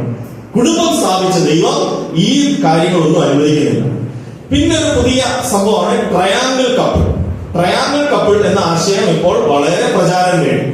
ട്രയാങ്കിൾ കപ്പിൾ എന്ന് പറഞ്ഞാൽ ഒരു പുരുഷനോ രണ്ട് സ്ത്രീകളോ, രണ്ട് പുരുഷന്മാരോ ഒരു സ്ത്രീയോ, അങ്ങനെയുള്ള. ഇതൊന്നും മുമ്പൊക്കെ ഇത് പാശ്ചാത്യ സംസ്കാരം എന്നൊക്കെ പറയാം. പക്ഷെ ഇന്ന് വേറൊന്നുമില്ല. ഞാൻ ഇതിലൂടെ പറയാം. 2022 കറുകച്ചാൽ പോലീസ് സ്റ്റേഷനിൽ ഒരു കേസ് ഫയൽ ചെയ്യപ്പെട്ടു. സുബി എന്ന് പറഞ്ഞ ഒരു വ്യക്തി. സംഭവം ഇതാണ്: എന്റെ ഭർത്താവ് വേറൊരാളുടെ കിടക്ക പങ്കിടാൻ നിർബന്ധിക്കുന്നു. അങ്ങനെ ആ പരാതിയുടെ അടിസ്ഥാനത്തിൽ അന്വേഷിച്ചപ്പോഴാണ് മനസ്സിലായത് കപ്പിൾ എക്സ്ചേഞ്ച് എന്ന് പറയുന്ന കാര്യം എവിടെയാണ് നടന്നത്? കറുകച്ചാൽ, കോട്ടയത്ത്. നിങ്ങൾ വായിച്ചിട്ടുണ്ടാകും. 5000-ത്തിലധികം കുടുംബമാണ് അങ്ങനെയുള്ള ആ സോഷ്യൽ മീഡിയയിൽ ആ നിലയിലുള്ളത്. നമ്മൾ ഇത്രയും ചലഞ്ചിങ് ആയ ഒരു വേൾഡിലാണ് ജീവിക്കണം. നമ്മൾ എത്ര ശ്രദ്ധയോടെ ജീവിക്കണം. കാരണം നമ്മിലൂടെയാണ് ദൈവത്തിന്റെ മഹത്വം വെളിപ്പെടുത്താൻ ആഗ്രഹിക്കുന്നത്. എന്റെ പ്രിയപ്പെട്ടവരെ, നമ്മുടെ കുടുംബ ജീവിതം പരിപാവനമായി കിടക്ക നിർമ്മലമായിരിക്കട്ടെ എന്ന് പറഞ്ഞാൽ അത് വിട്ടുവീഴ്ചയില്ല. വിവാഹം മാന്യമായിരിക്കട്ടെ, കിടക്ക നിർമ്മലമായിരിക്കട്ടെ. ഈ ലോകം തരുന്ന ഒരു ആശയവും പുതിയ ആശയങ്ങളൊക്കെ ആയിരിക്കാം, പക്ഷെ അത് ദൈവത്തിന്റെ ആശയങ്ങളല്ല എന്ന് നാം മനസ്സിലാക്കണം. 1 കൊരിന്ത്യർ 7-3 ഇങ്ങനെ എഴുതിയിരിക്കുന്നു: ഭർത്താവ് ഭാര്യയ്ക്കും ഭാര്യ ഭർത്താവിനും കടംപെട്ടിരിക്കുന്നത് ചെയ്യട്ടെ. കാരണം കൊരിന്ത്യയിലുള്ള ചിലർ കൂടുതൽ ആത്മീയരായിട്ട് വിവാഹം കഴിച്ചിട്ട് അവർ ഭാര്യയെ ഉപേക്ഷിക്കാനും ഭർത്താവിനെ ഉപേക്ഷിക്കാനും അതാണ് ആത്മീയത എന്ന് തെറ്റിദ്ധരിച്ച് മുമ്പോട്ട് പോയപ്പോൾ പൗലോസ് പറഞ്ഞതാണ്: ബ്രഹ്മചാരിത്വം, വിവാഹം കഴിഞ്ഞ ശേഷമുള്ള ബ്രഹ്മചാരിത്വം വേണ്ട, അത് ഭാര്യ ഉപേക്ഷിക്കണ്ട, പാടില്ല. കടംപെട്ടിരിക്കുന്നത് ചെയ്യട്ടെ. നമ്മുടെ ഉത്തരവാദിത്തങ്ങൾ പരസ്പരം നിറവേറ്റുന്നത്, ബഹുമാനിക്കുന്നത്, സ്നേഹിക്കുന്നത് നമ്മുടെ കുഞ്ഞുങ്ങൾ കാണട്ടെ. അവരത് പറയട്ടെ: എന്റെ അപ്പനും അമ്മയും ജീവിക്കുന്ന പോലെ എനിക്ക് ജീവിച്ചാൽ മതി. എന്റെ അപ്പനും അമ്മയെ സ്നേഹിക്കുന്ന അവരുടെ ഒരു കുടുംബജീവിതം എനിക്ക് കണ്ടാൽ മതി. അതുകൊണ്ടാണ് ഞാൻ ആദ്യം ഇന്നത്തെ മെസ്സേജ് തുടങ്ങിയപ്പോൾ ഞാൻ പറഞ്ഞത്, ഒരു വ്യക്തിയുടെ ജീവിതത്തെ ഇൻഫ്ലുവൻസ് ചെയ്യുന്നത് അവന്റെ കുട്ടിക്കാലമാണ്. എന്റെ കുട്ടിക്കാലത്ത് ഞാൻ തീരുമാനിച്ചതാണ് എനിക്ക് കുടുംബം വേണ്ട. കാരണം ഇങ്ങനെയാണ് കുടുംബജീവിതമെങ്കിൽ എനിക്ക് കുടുംബം വേണ്ട എന്ന് തീരുമാനിച്ച ആളാണ്. എന്നാൽ ഇന്ന് ഞാൻ കുടുംബസ്ഥനായിരിക്കുന്ന ഏക കാരണം കർത്താവായ യേശു ക്രിസ്തുവാണ്. കർത്താവിന്റെ ജീവിതത്തിൽ തന്ന രൂപാന്തരത്തിന്റെ അടിസ്ഥാനം മാത്രമാണ് ഇന്നെന്റെ കുടുംബജീവിതം. അതുകൊണ്ട് കർത്താവിനെ അറിഞ്ഞ, ബൈബിൾ വിശ്വസിക്കുന്ന നാം ഒരു വിട്ടുവീഴ്ചയും ഇല്ലാതെ ദൈവം പറഞ്ഞ പ്രമാണമനുസരിച്ച് ജീവിക്കേണ്ടത് ആവശ്യമാണ്. ഇനി ഒരു ചെറിയ ഭാഗം കൂടെ പറഞ്ഞ് ഞാൻ ഈ സെഷൻ അവസാനിപ്പിക്കാം. കുടുംബം പുരുഷനും സ്ത്രീയും ചെയ്യുന്നതാണ് എങ്കിൽ അസ്വാഭാവികമായിട്ടുള്ള മറ്റെല്ലാ ബന്ധങ്ങളെയും ദൈവം ന്യായം വിധിക്കുന്നവനാണ്, വിധിച്ചിട്ടുണ്ട്. അതിന്റെ ചില തെളിവുകൾ ബൈബിളിൽ നിന്നും ഞാൻ നിങ്ങളുടെ ശ്രദ്ധയിലേക്ക് കൊണ്ടുവരട്ടെ. ഇപ്പൊ സ്കൂളിൽ പഠിക്കുന്ന മക്കളാണെങ്കിൽ അവരോട് ചോദിച്ചാൽ അവർ പറയും, ഓണപരീക്ഷയ്ക്ക് ഇത്രയും പഠിച്ചാൽ മതി, ഇത്രയും പാഠം പഠിച്ചാൽ മതി, ബാക്കിയുള്ള പാഠം പഠിക്കേണ്ട ആവശ്യമുണ്ടോ? ഇല്ല. ഇനി സിലബസിന്റെ പുറത്തൊരു ചോദ്യം വന്നാൽ ടീച്ചർ പറയണ്ട, അത് എഴുതണ്ട, അത് ഔട്ട് ഓഫ് സിലബസ്. ദൈവം തന്നിട്ടുള്ള സിലബസ് ആണിത് കുടുംബത്തിന് വേണ്ടിയിട്ട്. ഇതിന് പുറത്തുള്ള ഏത് കാര്യവും ഔട്ട് ഓഫ് സിലബസ് ആണ്. ആ ഔട്ട് ഓഫ് സിലബസിൽ ദൈവം ശിക്ഷിക്കും. തെളിവുകൾ നോക്കാം. 1, പരസംഗം. പരസംഗം എന്നതിന്റെ ഇംഗ്ലീഷ് വാക്ക് ഫോർണിക്കേഷൻ എന്നാണ്. എന്താണ് ഫോർണിക്കേഷൻ? വിവാഹത്തിന് മുമ്പ് ഒരു വ്യക്തി, ഒരു പുരുഷൻ, സ്ത്രീ, ഒരു മകൻ, മകൾ, ആരുമാകട്ടെ, വിവാഹത്തിന് മുമ്പ് തന്റെ ശരീരം മറ്റൊരു വ്യക്തിയുമായിട്ട് പങ്കുവെക്കുന്നതിനെയാണ് പരസംഗം എന്ന് പറയുന്നത്. എന്തിനു വേണ്ടിയാണ് വിശുദ്ധ വേദപുസ്തകത്തിൽ പരസംഗം തെറ്റാണെന്ന് ദൈവം എഴുതിയത്? നമ്മുടെ മക്കൾ അത് പഠിക്കാൻ വേണ്ടിയിട്ടാണ്. ഇന്റർനെറ്റിലും ഗൂഗിളിലും യൂട്യൂബിലും കയറി അത് പഠിക്കാതെ വിശുദ്ധനായ ദൈവം എഴുതി വെച്ചിട്ടുണ്ട് പരസംഗം തെറ്റാണ്. ഞാൻ പറയട്ടെ, കുറച്ച് മാസങ്ങൾക്ക് മുമ്പ് ഒരു യൂട്യൂബർ, ഇന്ന് യൂട്യൂബർമാരാണ് താരങ്ങൾ. ശരിക്കും ഏഷ്യാനെറ്റോ മറ്റുള്ള ചാനലിനെക്കാട്ടിലും ഏറ്റവും ഹൈപ്പ് കിട്ടുന്നത് യൂട്യൂബേഴ്സിനാണ്. ഒരു യൂട്യൂബർ ഒരു സാധാരണ പാർക്കിൽ ഒരു മൈക്ക് വെച്ച്, യൂട്യൂബറിന്റെ ഫേസ് ഒന്നും കാണിച്ചില്ല, ചോദ്യം ഇതായിരുന്നു: വിവാഹത്തിന് മുമ്പ് ശാരീരിക ബന്ധം അതേക്കുറിച്ച് നിങ്ങളുടെ അഭിപ്രായം എന്താ? 20 പേരോട് ചോദിച്ചു. 15 പേരും പറഞ്ഞത് അത് ഓരോരുത്തരുടെ ഇഷ്ടമാണെന്നാണ്. ഞാൻ അത്ഭുതപ്പെട്ടു പോയി. 15 പേര് പറഞ്ഞത് അത് അവരുടെ ഇഷ്ടം, അതിനകത്ത് തന്നെ കുഴപ്പം. വെറും 5 പേര് മാത്രമാണ് പറഞ്ഞത് അത് തെറ്റാണ്. ഓക്കെ, ഇനി ഒരു 10 വർഷം കഴിയട്ടെ, ആ 5 പേരുടെ സ്ഥാനത്ത് എത്ര പേരുണ്ടാവും എന്ന് നമുക്കറിയില്ല. പരസംഗം ഇപ്പോഴും നോർമലൈസ്ഡ് ആണ്. What is wrong in it? അതിനകത്ത് ഇപ്പൊ എന്താ തെറ്റ്? പക്ഷെ ദൈവവചനം പറയുന്നത് ശ്രദ്ധിക്കാം. ആവർത്തനം 22:21 മൊത്തം വായിക്കുന്നില്ല. ഒരു യുവതി വിവാഹ നിശ്ചയം കഴിഞ്ഞു. ആ യുവതിയിൽ വിവാഹത്തിന് മുമ്പ് അവളിൽ ദൂഷ്യഫലം കണ്ടു. ആ പശ്ചാത്തലത്തിൽ എഴുതിയിരിക്കുന്ന വാക്യമാണ്. അവർ യുവതിയെ അവളുടെ അപ്പന്റെ വീട്ടുവാതിക്കൽ കൊണ്ടുപോയി. അവൾ ഇസ്രായേലിൽ വഷളത്വം പ്രവർത്തിച്ചു. അപ്പന്റെ വീട്ടിൽ വെച്ച് വേശ്യാദോഷം ചെയ്യുക കൊണ്ട് അവളുടെ പട്ടണക്കാർ അവളെ കല്ലെറിഞ്ഞു കൊല്ലണം. ഇങ്ങനെ നിങ്ങളുടെ ഇടയിൽ നിന്ന് അവളെ നീക്കിക്കളയണം എന്നല്ല എഴുതിയിരിക്കണം, ദോഷം നീക്കിക്കളയണം കേട്ടോ. അപ്പൊ ദൈവത്തിന്റെ കോടതിയിൽ ഇതിന് മരണശിക്ഷയാണ്, അല്ലാതെ വിട്ടുവീഴ്ചയില്ല. പരസംഗത്തിന് മരണശിക്ഷ. ഇനി 10 കൽപ്പനകളിലെ 7ാമത്തെ കൽപ്പന ഏതാ? പെട്ടെന്ന് പറഞ്ഞേ. വ്യഭിചാരം ചെയ്യരുത്. അപ്പോൾ നമ്മള് എബ്രായത്തിൽ വായിച്ച വാക്യം വിവാഹം മാന്യവും കിടക്ക നിർമ്മലവുമാകട്ടെ എന്ന് പറഞ്ഞാൽ വിവാഹത്തിന് മുമ്പും വിവാഹശേഷവും ദൈവം നമുക്ക് തന്നിട്ടുള്ള പങ്കാളിയോടല്ലാതെ മറ്റൊരു സ്ത്രീയോടോ പുരുഷനോടോ നമ്മുടെ ശരീരം പങ്കുവെക്കുന്ന നിലയിൽ, നമ്മുടെ മനസ്സ് പങ്കുവെക്കുന്ന നിലയിൽ ഭാര്യാഭർത്തൃ ബന്ധം പോലെ ഉള്ള ഒരു ബന്ധത്തിൽ പോകുവാൻ പാടില്ല. അത് ഇനി എത്ര നൂറ്റാണ്ട് കഴിഞ്ഞാലും ഈ എഡിഷൻ മാറിയാലും ഈ ഉപദേശത്തിന് ഒരു മാറ്റവും ഉണ്ടാകാൻ പാടില്ല. ഇവിടെ ഇരിക്കുന്ന യൗവനക്കാരോട്, കുഞ്ഞുങ്ങളോട് ഞാൻ പറയട്ടെ, പ്രിയ മോളെ, നീ ഇത് ഹൃദയത്തിന്റെ പലകയിൽ നിന്ന് എഴുതിയിട്ടാൽ ദൈവം നീ ആഗ്രഹിക്കുന്നതിനേക്കാൾ നല്ല, ഒരുപക്ഷെ നിന്റെ ചില സ്വപ്നങ്ങൾ ഉണ്ടാകും. എനിക്ക് ഇങ്ങനെയുള്ള ഒരു പങ്കാളിയാണ് വേണ്ടത്. ചിലപ്പോ പിശാച് 3 കയറിയിട്ട് കാഴ്ചയിൽ ആ രീതിയിലുള്ള ഒരാളെ നിന്റെ മുമ്പിൽ കൊണ്ടുവരും. അതിൽ പെട്ടുപോകരുത്. നിന്റെ പ്രായവും നിനക്ക് പക്വതയും ഉള്ളപ്പോൾ ദൈവം കൃത്യമായ ആളെ നിനക്ക് കാണിച്ചു തരും. അതുവരെ നീ പ്രാർത്ഥിക്കും, കാത്തിരിക്കും, വെയിറ്റ് ചെയ്യും. ഇപ്പോഴുള്ള ഉത്തരവാദിത്വം നിറവേറ്റും. അല്ലാതെ നിങ്ങളുടെ കൂട്ടുകാർ ചെയ്ത് കൂട്ടുന്ന പാപങ്ങൾ കണ്ട് നിങ്ങൾ പഠിക്കാൻ പാടില്ല. അപ്പൊ പരസംഗം, വ്യഭിചാരം, അസ്വാഭാവിക ബന്ധങ്ങൾ. 3 മറ്റ് നിഷിദ്ധ ബന്ധങ്ങൾ. ഈ വാക്യം ഒന്ന് ശ്രദ്ധിച്ചോണേ. ഞാൻ ചോദ്യം ചോദിക്കും ഈ വാക്യം വായിച്ചതിന് ശേഷം കേട്ടോ. ലേവ്യ പുസ്തകം 18:3. നിങ്ങൾ പാർത്തിരുന്ന മിസ്രയീം ദേശത്തിലെ നടപ്പ് പോലെ നിങ്ങൾ നടക്കരുത്. ഞാൻ നിങ്ങളെ കൊണ്ടുപോകുന്ന കനാൻ ദേശത്തിലെ നടപ്പ് പോലെയും അരുത്. അവരുടെ മര്യാദ ആചരിക്കരുത്. എത്ര ദേശത്തെ കുറിച്ച് പറഞ്ഞിട്ടുണ്ട്? 2. ഏതൊക്കെയാ? മിസ്രയീം ദേശവും കനാൻ ദേശവും. ഇനി അവരുടെ മര്യാദ ആചരിക്കരുത്. മര്യാദ എന്ന് നമ്മൾ മലയാളികൾ പറയുമ്പോൾ മര്യാദ ഒരു പോസിറ്റീവ് വാക്കാണോ നെഗറ്റീവ് വാക്കാണോ? പോസിറ്റീവാണ്. നീ ഒക്കെ നല്ല മര്യാദകാരനാണല്ലോ ഞങ്ങളുടെ നാട്ടിൽ പോകുന്നൊക്കെ പറയും. എന്താ പറയാ, കുറച്ച് കുസൃതിയും അടിയും പിടിയായിട്ടൊക്കെ നടന്ന ഒരാള് കുറച്ചൊരു മര്യാദക്കാരനായ പറയും, നീ ഒന്ന് മര്യാദക്കാരനായാൽ പോയല്ലോ എന്ന് പറയും. ശരിക്കും മര്യാദ ഇവിടെ ഉപയോഗിച്ചിരിക്കുന്നത് ഒരു ട്രാൻസ്ലേഷൻ എററൊന്നും ഞാൻ പറയില്ല, പക്ഷെ അത് ആ വാക്ക് ഇവിടെ ഉപയോഗിക്കാം. ശരിക്കും കസ്റ്റം എന്നുള്ളതാണ് അതിന്റെ ഇംഗ്ലീഷ് വാക്ക്. കസ്റ്റം എന്ന് പറഞ്ഞാൽ അവരുടെ ആചാരം പോലെ ആചരിക്കരുത്. അതിന്റെ അർത്ഥം ആരുടെ ആചാരം പോലെ? മിസ്രയീം ദേശക്കാരുടെ ആചാരം പോലെ ആചരിക്കരുത്. കനാൻ ദേശക്കാരുടെ ആചാരം പോലെ ആയിരുന്നു. കാരണം നിങ്ങൾ വിശുദ്ധ ജാതിയാണ്, ഞാൻ നിങ്ങളെ തെരഞ്ഞെടുത്ത എന്റെ ഇഷ്ടമാണ് നിങ്ങൾ ചെയ്യേണ്ടത്. അവരെ പോലെ നിങ്ങൾ ചെയ്യരുത്. ഇനി എന്താ അവരുടെ മര്യാദ അറിയണം? ലേവ്യ പുസ്തകം 18 അതേ അധ്യായം 22 വാക്യം. സ്ത്രീയോട് എന്ന പോലെ പുരുഷനോട് കൂടെ ശയിക്കരുത്, അത് മ്ലേച്ഛമാണ്. അപ്പൊ അവരെങ്ങനെയുള്ളവരാണ്? സ്വർഗാനുരാഗികളാണ്. സ്വർഗാനുരാഗികൾ. അതുകൊണ്ടാണ് അവരെ അടിച്ചു പുറത്താക്കിയത് ദൈവം കനാൻ ദേശക്കാരെ. ചിലർ ചോദിക്കും, ദൈവം എത്ര ക്രൂരനാണോ? ഗർഭിണികളെ അവരെ കുട്ടി അല്ലെ കൊല്ലുവാനായിട്ട് കൽപ്പന കൊടുക്കുന്നത് എന്തുകൊണ്ടാണ്? വെറുതെയാണോ? അല്ല. സ്വർഗാനുരാഗികളായിട്ടുള്ള ആളുകളുണ്ടായിരുന്നു, ബൈസെക്ഷൽ ആയിട്ടുള്ള ആളുകളുണ്ടായിരുന്നു. ദൈവവാദത്തിൽ അങ്ങനെ പറയുന്നു, നിങ്ങൾ ആ മര്യാദ, ആ ആചാരങ്ങൾ ആചരിക്കല്ലേ എന്ന് പറയുന്നു. അതുകൊണ്ടാണ് നൂറ്റാണ്ടുകൾക്ക് മുമ്പ് ലേവ്യ പുസ്തകത്തിൽ എഴുതിയിരിക്കുകയാണ്, സ്വർഗാനുരാഗം പാടില്ല, അത് തെറ്റാണ്, അത് പാപമാണ്. ഇനി ഈ അസ്വാഭാവികയുടെ കാരണങ്ങളൊന്നും ഞാൻ പറയുന്നില്ല. അത് റോമാലേഖനം 1-ാം അധ്യായത്തിൽ എഴുതിയിട്ടുണ്ട്. ആണോട് ആൺ അപലക്ഷണമായത് പ്രവർത്തിച്ചു.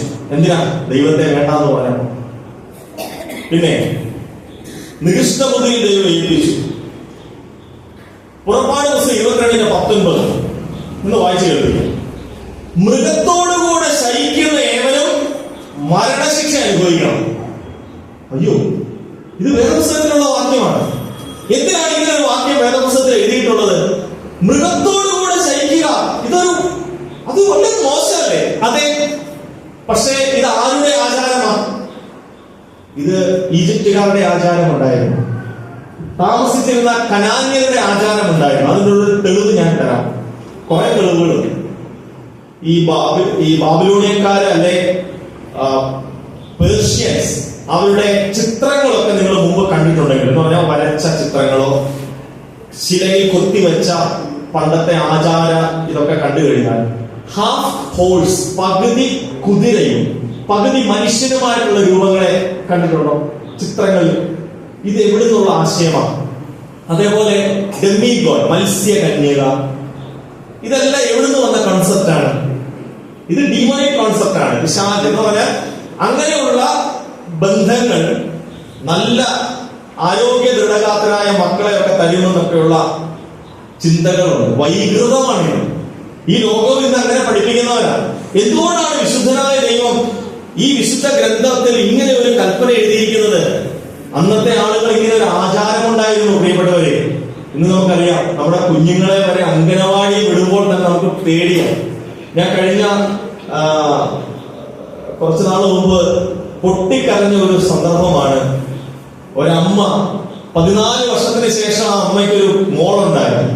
ആ മോളെ ഒരുത്തനെ നശിപ്പിച്ചു, അവളെ കൊന്നു കളഞ്ഞു, പൂജാമുറിയിൽ കെട്ടിത്തൂക്കി.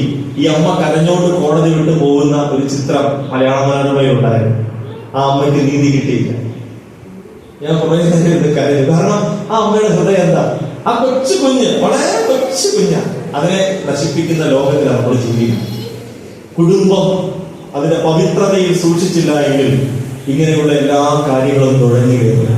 അതുകൊണ്ട് ഇവിടെ ഇരിക്കുന്ന യൗവനക്കാരെ കുഞ്ഞുങ്ങളോടൊക്കെ ഞാൻ പറയട്ടെ, ദൈവം നിങ്ങളെ കുറിച്ച് വലിയ സ്വപ്നങ്ങളാണ് ഉള്ളത്. എന്നെ കുറിച്ച് ദൈവം അങ്ങനെ സ്വപ്നമുള്ളത് കൊണ്ടല്ലേ ഞാൻ ഇന്നൊരു കുടുംബസ്ഥനായിട്ട് നിൽക്കുന്നത്. അല്ലെങ്കിൽ ഞാൻ എവിടെയോ വളരെ മോശമായിട്ട് ജീവിക്കേണ്ട ഒരു വ്യക്തിത്വമായിരുന്നു. ഇവിടെ ഇരിക്കുന്ന പലരും ദൈവം നമുക്ക് തന്നിട്ടുള്ള കുടുംബത്തിനായിട്ട് നമുക്ക് ദൈവത്തെ സ്തുതിക്കാം. എന്റെ കർത്താവ്, ലോകത്തിൽ എത്രയോ കുടുംബങ്ങൾ തകർന്നു പോകുമ്പോൾ ഇന്നയോളം എന്റെ കുടുംബത്തെ നിർത്തിയല്ലോ, നമുക്ക് നന്ദി പറയാം. എന്റെ പ്രിയപ്പെട്ടവരെ, നമ്മുടെ കഴിവുകൊണ്ട് ഒരു കുടുംബം മുമ്പോട്ട് കൊണ്ടുപോകാൻ പറ്റൂല. അതും നമ്മൾ അംഗീകരിക്കണം, അല്ലെ? ഇത് കർത്താവ് ആവശ്യമാണെങ്കിൽ ഓരോ ദിവസവും ദൈവത്തിന്റെ കൃപ ആവശ്യമാണ്. അതുകൊണ്ട് നമുക്കൊരു തീരുമാനമെടുക്കാം. ഞാൻ ദൈവാത്മാവിനോട് സംസാരിച്ചപ്പോൾ ഞാൻ എടുത്ത എന്റെ മനസ്സിലോട്ട് വന്ന ചില തീരുമാനങ്ങൾ ഞാൻ വായിച്ചു കേൾപ്പിക്കട്ടെ. ഒന്ന്, ദൈവം മാന്യമായി കാണുന്നതിനെ ഞാനും മാന്യമായിട്ട് കാത്തു സൂക്ഷിക്കും. ഇത് ധൈര്യത്തോടെ, ചങ്കൂറ്റത്തോടെ തീരുമാനമായിട്ട് ഇത് നിങ്ങൾ എടുക്കുമോ? ഇവിടെ ഇരിക്കുന്ന യൗവനക്കാരോട് ഞാൻ ആഹ്വാനം ചെയ്യുക, നിനക്ക് ധൈര്യമുണ്ടോ ഇങ്ങനെ തീരുമാനമെടുക്കാൻ? ദൈവം മാന്യമായിട്ട് കാണുന്ന വിവാഹത്തെ ഞാനും മാന്യമായിട്ട് കാണും. മോശമായ ഒരു വഴിവിട്ട ബന്ധത്തിന് ഞാൻ പോകില്ല. ദൈവം എനിക്ക് തരുന്ന പങ്കാളിക്ക് വേണ്ടി ഞാൻ കാത്തിരിക്കും എന്ന് ഹൃദയത്തിൽ നീ ഇന്ന് എഴുതിയിട്ടാൽ അനുഗ്രഹം ദൈവം നിന്നെ വെച്ചു. 2, വിവാഹ ജീവിതത്തിലല്ലാതെ എന്റെ ശരീരത്തെ തൊടാനോ പങ്കുവെക്കുവാനോ ഞാൻ അങ്ങനെ ഒരു നിലപാട് ഞാൻ എടുക്കുകയില്ല. പ്രത്യേകിച്ച് ഇവിടെയുള്ള പെൺകുഞ്ഞുങ്ങളോട് ഞാൻ പറയട്ടെ, നിങ്ങൾ കോളേജിലും സ്കൂളിലും ഒക്കെ പോകുമ്പോൾ ഒരു ആൺകുട്ടി നിങ്ങളുടെ മേൽ സ്പർശിച്ചു, മോശമായിട്ട് നിങ്ങൾക്കൊരു ഫീൽ ഉണ്ടായി എങ്കിൽ നിർബന്ധമായി നിങ്ങൾ വീട്ടിൽ വന്നത് പറയണം. മാതാവിനോട് പറയണം, പിതാവിനോട് പറയണം. അത് മൂടിക്കെട്ടി വെച്ചുകൊണ്ടിരിക്കരുത്. വളരെ ദുഷ്ടലോകത്തിലാണ് നമ്മൾ ജീവിക്കുന്നത്.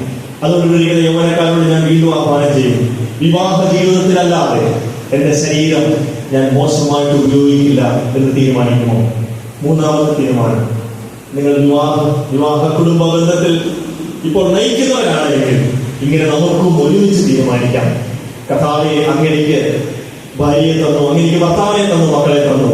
എന്റെ ജീവിത പങ്കാളിയോട് കർത്താവേ, മരണം വരെയും വിശ്വസ്തത പാലിക്കുവാൻ എന്നെ സഹായിക്കണം. എന്റെ പ്രിയപ്പെട്ടവരെ, വീഴുവാൻ വഴിവഴുപ്പുള്ള ഒരു ലോകത്തിലാണ് നമ്മൾ ജീവിക്കണം. പക്ഷെ നമ്മുടെ പ്രാർത്ഥന ഇതാകട്ടെ, കർത്താവേ, എന്റെ കുടുംബജീവിതം കണ്ടുകൊണ്ട് ദൈവത്തെ ദുഷിക്കുവാൻ ഇടയാകരുത്. ഒരാള് നോക്കിയിട്ട് പറയരുത്, അയ്യോ നീയാണോ ജീവനുള്ള ദൈവത്തെ വിളിക്കുന്നത് എന്ന് ദുഷിച്ചു പറയാൻ അനുവദിക്കലേ ദൈവമേ എന്ന് പറഞ്ഞ് ആത്മാർത്ഥമായി നമുക്ക് നമ്മുടെ തലകളെ ഉണക്കി കർത്താവിനോട് പറയണം, കർത്താവേ, എന്റെ കുടുംബജീവിതത്തെ സഹായിക്കണം. നമുക്കൊരു നിമിഷം നമ്മുടെ തലകളെ ഉണക്കാം. കുടുംബത്തെ സ്ഥാപിച്ച കർത്താവേ, സൃഷ്ടാവായ ദൈവമേ, ഞങ്ങൾക്ക് തന്നിട്ടുള്ള കുടുംബജീവിതത്തിനായിട്ട് നന്ദിയോടെ സ്തോത്രം. ഞങ്ങൾ കർത്താവെ ഞങ്ങളായിട്ട് തെരഞ്ഞെടുത്ത് കർത്താവെ അല്ല, അങ്ങ് തന്നതാണ് എന്ന് ഞങ്ങൾ പൂർണ്ണമായും വിശ്വസിക്കുന്നു. ഞങ്ങൾ തന്നിട്ടുള്ള മക്കൾക്കായിട്ട് സ്തോത്രം. കർത്താവെ, അങ്ങയുടെ വിശുദ്ധ പുസ്തകം ഞങ്ങളുടെ കരങ്ങളിൽ തന്നിട്ടുണ്ടല്ലോ.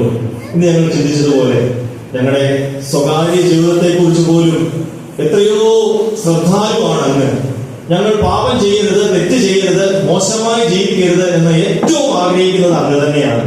കർത്താവെ, ആ പവിത്രതയിൽ ജീവിക്കാൻ ഞങ്ങളെ സഹായിക്കണം. എന്നാൽ അങ്ങേക്ക് അറിയാമല്ലോ, ഈ ലോകം ദുഷ്ടത നിറഞ്ഞതാണ്. അങ്ങ് ഈ ലോകത്തിലായിരുന്നപ്പോൾ ദുഷ്ടന്മാർ അങ്ങയെ ക്രൂശിച്ചു, ദുഷ്ടന്മാർ അങ്ങയുടെ മേൽ പഴിചാരി.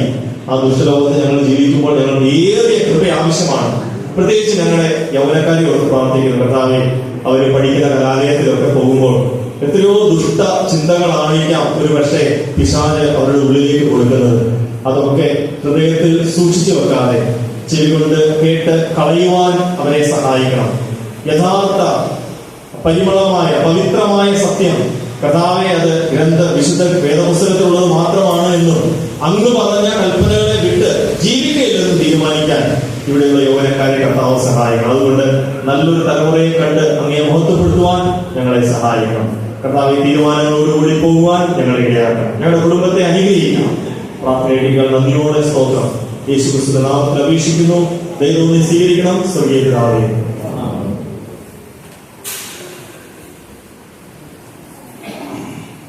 ദൈവനാമത്തിന് മഹത്വം ഉണ്ടാകട്ടെ. നമ്മെ കേൾപ്പിച്ച വിലപ്പെട്ട ആളുകളെ ഓർത്ത് നമുക്ക് ദൈവത്തെ സ്തുതിക്കാം. ഏറെ സൂക്ഷ്മതയോടെ ഈ മേഖലയിലായിരിക്കാം. കർത്താവ് നമ്മളെ സഹായിക്കട്ടെ. ഞാൻ ചില വാക്കുകൾ അതോട് ചേർത്ത് പറഞ്ഞ് ഈ ഭാഗം അവസാനിപ്പിക്കാം എന്ന് ആഗ്രഹിക്കുകയാണ്. ഞാനത് പറഞ്ഞു കഴിയുമ്പോൾ മാനസിക മുമ്പോട്ട് വന്ന് പ്രാർത്ഥിച്ച് ഈ ഭാഗം അവസാനിപ്പിക്കാം എന്ന് കരുതുന്നു. അതോട് ചേർത്ത് അടുത്ത പരിപാടിയുടെ ഓർപ്പിക്കുകയാണ്. ഇവിടെ ചായ ക്രമീകരിച്ചിട്ടുണ്ട്. ചായക്കായിട്ട് സമയം മാറ്റി വയ്ക്കുന്നില്ല. ആ പ്രാർത്ഥന കഴിഞ്ഞിട്ട് ഇവിടെ ചില പാട്ടുകളൊക്കെ പാടും. അത്യാവശ്യം തോന്നുന്നവർക്ക് പോയി ചായ കുടിക്കാം. അല്ലെങ്കിൽ നമ്മൾ അടുത്ത സെഷനോടെ കഴിഞ്ഞിട്ട് വിശാലമായി സാവകാശം ചായ കുടിക്കുകയും അതോട് ചേർന്ന് ഭക്ഷണം കഴിക്കുകയും ചെയ്യാനുള്ള ക്രമീകരണം ചെയ്തിട്ടുണ്ട്. അപ്പം അതുകൊണ്ട് അത്യാവശ്യമെങ്കിൽ പോയി പ്രാർത്ഥന കഴിയുമ്പോൾ ചായ കുടിക്കാവുന്നതാണ് അത്യാവശ്യമുള്ളവർ. ഞാൻ ചില വാക്കുകൾ ഈ കുടുംബ സംഗമത്തെ കുറിച്ച് ആഗ്രഹിച്ചപ്പോൾ പ്രാർത്ഥിച്ചപ്പോൾ എൻ്റെ മനസ്സിനെ വളരെ ഭാരപ്പെടുത്തിയ പല കാര്യങ്ങളുണ്ട്. അതിൽ 3 കാര്യങ്ങൾ ഈ സമ്മേളനത്തിൽ ഓർത്തുണർത്തണം എന്ന് ആഗ്രഹിച്ചു. അതിലൊരു കാര്യം ദേവദാസൻ വളരെ വിശദമായിട്ട് നമ്മെ ഓർപ്പിച്ചു. ഞാൻ അതോട് ചേർത്ത് ഒന്നും പറയേണ്ട ആവശ്യമില്ല. എങ്കിലും 1-2 വാക്യങ്ങൾ ഞാനൊന്ന് എടുത്ത് പറയുകയാണ്. വിവാഹം ഏറ്റവും ശരിയായി കഴിക്കത്തക്കവണ്ണമുള്ള എല്ലാ നിയമങ്ങളും ദൈവം തന്നിട്ടുണ്ട്. വേദപുസ്തകത്തിൽ തന്നെ ദൈവമായി നാം സൂക്ഷിക്കേണ്ട ഖണ്ഡിതമായ നിയമങ്ങളുണ്ട്. അതിൽ സാമ്യമുള്ള ഒരു നിയമം ഞാൻ പറയാം. 2 കൊരിന്ത്യർ 16 അവിശ്വാസികളോട് ഇണയില്ലാപ്പിന് കൂടരുത്. അപ്പോൾ അങ്ങനെയുള്ള ഖണ്ഡിതമായ നിയമങ്ങൾ ഉണ്ട്. അപ്പോ ഞാൻ ഒരു കാര്യം ഒന്ന് വ്യക്തമാക്കാൻ ശ്രമിക്കുന്നത്, ഞാൻ ആരെയും കല്യാണം കഴിക്കേണ്ടത് എനിക്ക് വേണ്ടി നിയമിച്ചയാളെ കിട്ടണമല്ലോ. അത് സാധിക്കണമെങ്കിൽ എഴുതപ്പെട്ട വചനത്തിൽ വ്യക്തമാക്കിയിട്ടുള്ള നിയമങ്ങൾ ഞാൻ കൃത്യമായിട്ട് അനുസരിക്കണം. ഈ നിയമം അനുസരിക്കാത്ത ഒരാൾക്ക് എനിക്ക് വേണ്ടി ദൈവം നിയമിച്ചിട്ടുള്ള പങ്കാളി ആരാണെന്ന് കാണിച്ചു തരാൻ ദൈവത്തിന് ഉത്തരവാദിത്തമില്ല. അതുകൊണ്ട് പ്രിയപ്പെട്ടവരെ, ഈ പ്രമാണം എല്ലാ പ്രാധാന്യത്തിലും നമുക്ക് മുറുകെ പിടിച്ച് സൂക്ഷിക്കാനായിട്ട് സാധിക്കും. ധർമ്മരാജ് പറഞ്ഞപ്പോഴാണ് ഇത്രയും വഴികളിലൊക്കെ ഈ മേഖല ഉണ്ടെന്നുള്ളത് എനിക്ക് മനസ്സിലായി. ഈ മനസ്സിലാകാത്ത പല വഴികളിലും ഒക്കെ സൂചിപ്പിക്കാനിടയായിട്ട് തീർന്നു. ഇനി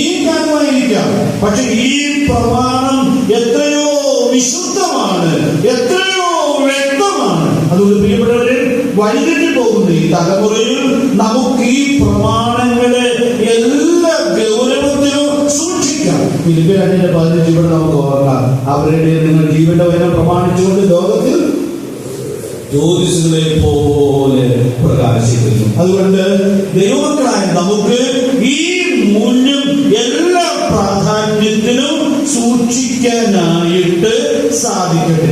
ഇനി 2 കാര്യങ്ങൾ ഞാനൊന്ന് സൂചിപ്പിക്കുകയാണ്. അത് പിന്നീട് നമുക്കൊരു കുടുംബ സംഗമത്തിന് അവസരം ഉണ്ടായാൽ അതിന് വിശദാംശങ്ങൾ വിശദമായി പറയാൻ ആഗ്രഹിക്കുകയാണ്. നമ്മൾ പണ്ടൊക്കെ കുടുംബ സമ്മേളനം നടത്തുമ്പോൾ ഒത്തിരി വിശദമായിട്ട് ഇതൊക്കെ പഠിപ്പിക്കാനിടയായിട്ട് തീർന്നിട്ടുണ്ട്.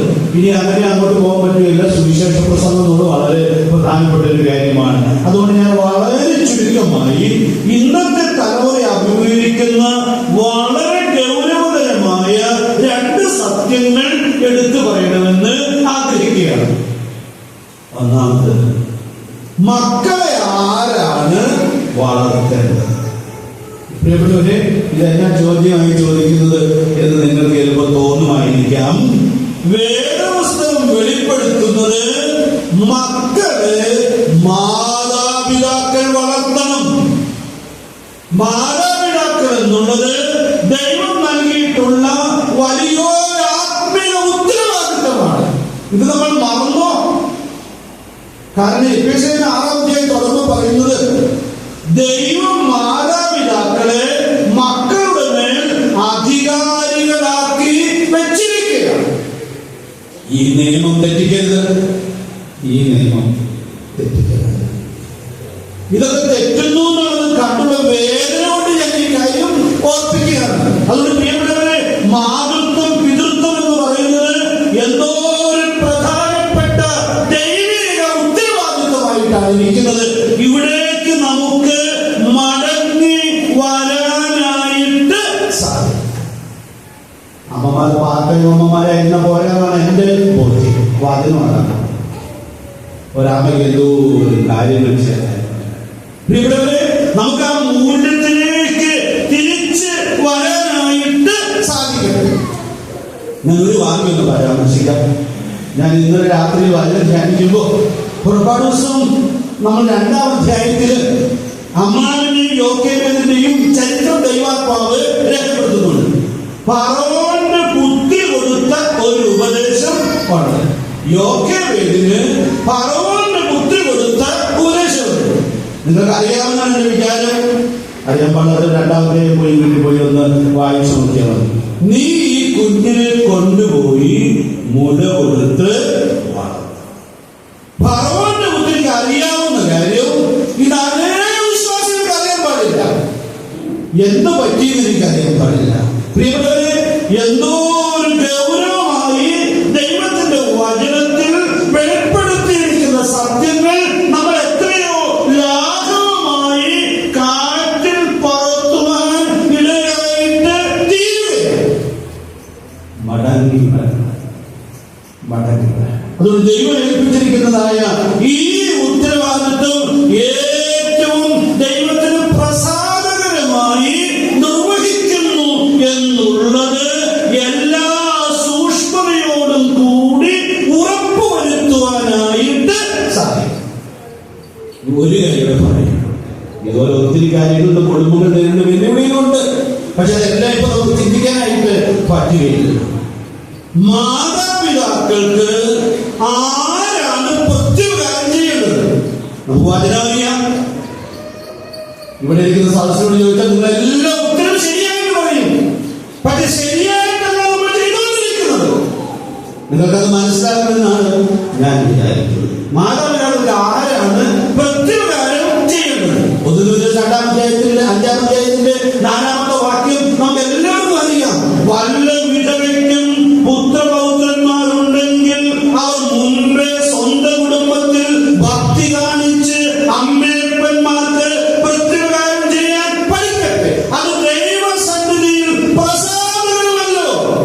ഞാനിത് സായത്തിൽ ചോദിക്കുന്നു, ഇത് എഴുതിയ വചനം നമ്മൾ വായിക്കുകയും വളരെ ബഹുമാനത്തോടുകൂടി കരുതുകയും ചെയ്യുമ്പോൾ തങ്ങളുടെ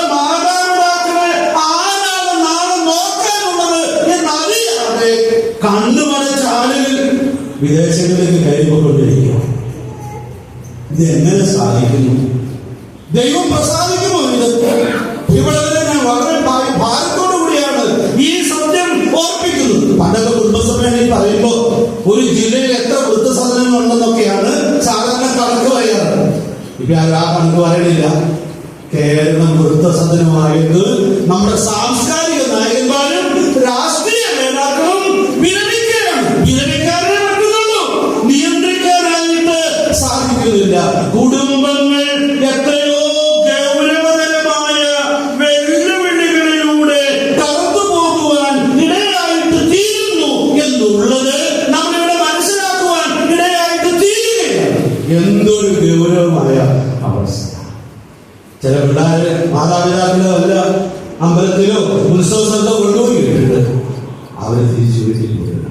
പത്രത്തിൽ വാർത്ത സാഹസികമായ മാതാപിതാക്കൾ അലഞ്ഞു നടക്കുമ്പോൾ അവരെ എവിടെയെങ്കിലും ആരും വിളിച്ചുകൊണ്ടുപോയി പാർപ്പിക്കുകയാണ്.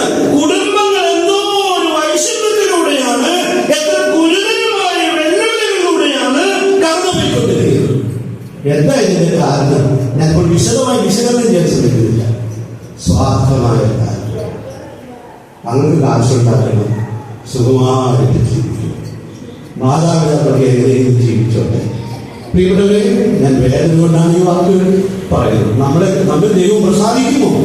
പ്രസാദിക്കുമെന്ന് വിചാരിക്കരുത്. അതുകൊണ്ട് നമുക്ക് ദൈവം നൽകിയിട്ടുള്ള പ്രമാണം, ആ പ്രമാണം മനസ്സിലാക്കി അതിനെ മുറുകെ പിടിച്ച് ജീവിക്കുവാനിടയായിട്ട് തീർന്നു. ഞാൻ ഈ ദിവസം ആവർത്തന ദിവസം വായിക്കാൻ തുടങ്ങിയിരിക്കാം. അതിന്റെ മനപ്പാഠവാക്യങ്ങൾ കഴിഞ്ഞ ദിവസം ആ പുസ്തകത്തിൽ നിന്ന് പലതുവാനിടയായിട്ട് തീർന്നപ്പോൾ എന്തോരം വാക്യങ്ങളിലാണ് ദൈവം പ്രമാണം കൊടുത്തിട്ട് ഈ പ്രമാണം അനുസരിച്ചാൽ ദൈവം നൽകുന്ന അനുഗ്രഹങ്ങൾ എത്രയോ വിശദമായിട്ടാണ് ദൈവാത്മാവ് രേഖപ്പെടുത്തിയിട്ടുള്ളത്. ഈ മനപ്പാഠവാക്യങ്ങൾ സെലക്ട് ചെയ്യുമ്പോൾ ഞാൻ ഓർത്തു, ഇത് ആദ്യത്തെ വാക്യത്തിൽ ഞാൻ പറഞ്ഞിട്ടുണ്ടല്ലോ, ഇനി ഇവിടെ ഇടാൻ പറ്റുമോ? പ്രിയപ്പെട്ടവരെ, ആവർത്തിച്ച് ദൈവം ഈ സത്യം എത്രയോ വ്യക്തമായിട്ട് രേഖപ്പെടുത്തിയിരിക്കുകയാണ്. അതുകൊണ്ട് ഞാൻ ഈ യോഗത്തിൽ ഓർപ്പിക്കാൻ ആഗ്രഹിക്കുന്നത്, ഞാൻ മൂന്ന് കാര്യങ്ങൾ ഞങ്ങൾ ഈ യോഗത്തിൽ പറയാനായിട്ട് പ്രാർത്ഥന ചിന്തിച്ചത് മാത്രമേ ഉള്ളൂ. ഒരു സൂര്യനെ പറഞ്ഞിട്ടുള്ളൂ. ഇവിടെയെല്ലാം നമ്മൾ കഠിനമായ വെല്ലുവിളികളെ അഭിമുഖീകരിക്കുക. ഇവിടെ നമ്മൾ നമ്മുടെ തെറ്റ് തിരുത്തി ദൈവത്തിന്റെ പ്രമാണത്തിലേക്ക് മടങ്ങി വരുന്നില്ലെങ്കിൽ വേറെ യാതൊരു പോംവഴിയുമില്ല. അതുകൊണ്ട് ചിന്തിച്ച ഈ വിഷയങ്ങൾ വളരെ ഗൗരവമായിട്ട് എടുക്കണം. വചനം നൽകിയിട്ടുള്ളതായ ഉപദേശങ്ങൾ കൊണ്ട് വേണ്ടിയ തിരുത്തലുകൾ വരുത്തത്തക്കവണ്ണം ദൈവാത്മാവ് നമുക്ക് ഏവർക്കും ധാരാളം ദൈവകൃപ നൽകട്ടെ. പത്രോസ് പറയുന്ന പോലെ ഞാൻ ഓർപ്പിച്ചുണർത്തി എന്ന് മാത്രമേ ഉള്ളൂ. നിങ്ങൾ ഇവിടെ അവസാനിപ്പിക്കരുത്. ഇതിനെപ്പറ്റി ചിന്തിക്കണം. ചിന്തിച്ച് ദൈവത്തിന്റെ പ്രമാണത്തിലേക്ക് മടങ്ങി വരേണ്ട വിധം മടങ്ങി വരാനായിട്ട് സാധിക്കണം. ദൈവാത്മാവ് നമ്മെ സഹായിക്കട്ടെ. ഞാൻ പറഞ്ഞ മുമ്പോട്ട് ഒന്ന് പ്രാർത്ഥിച്ച് ഈ സെഷൻ അവസാനിപ്പിക്കും. കർത്താവ് നമ്മെ സഹായിക്കട്ടെ. അടുത്ത സെഷന് നമുക്ക് വളരെ പ്രാർത്ഥനയോടുകൂടി പങ്കുകൊള്ളുവാൻ കൃപ നൽകട്ടെ. കർത്താവിന്റെ വിലയേറിയ നാമം ഇന്നത്തേക്ക് വാഴ്ത്തപ്പെടുക.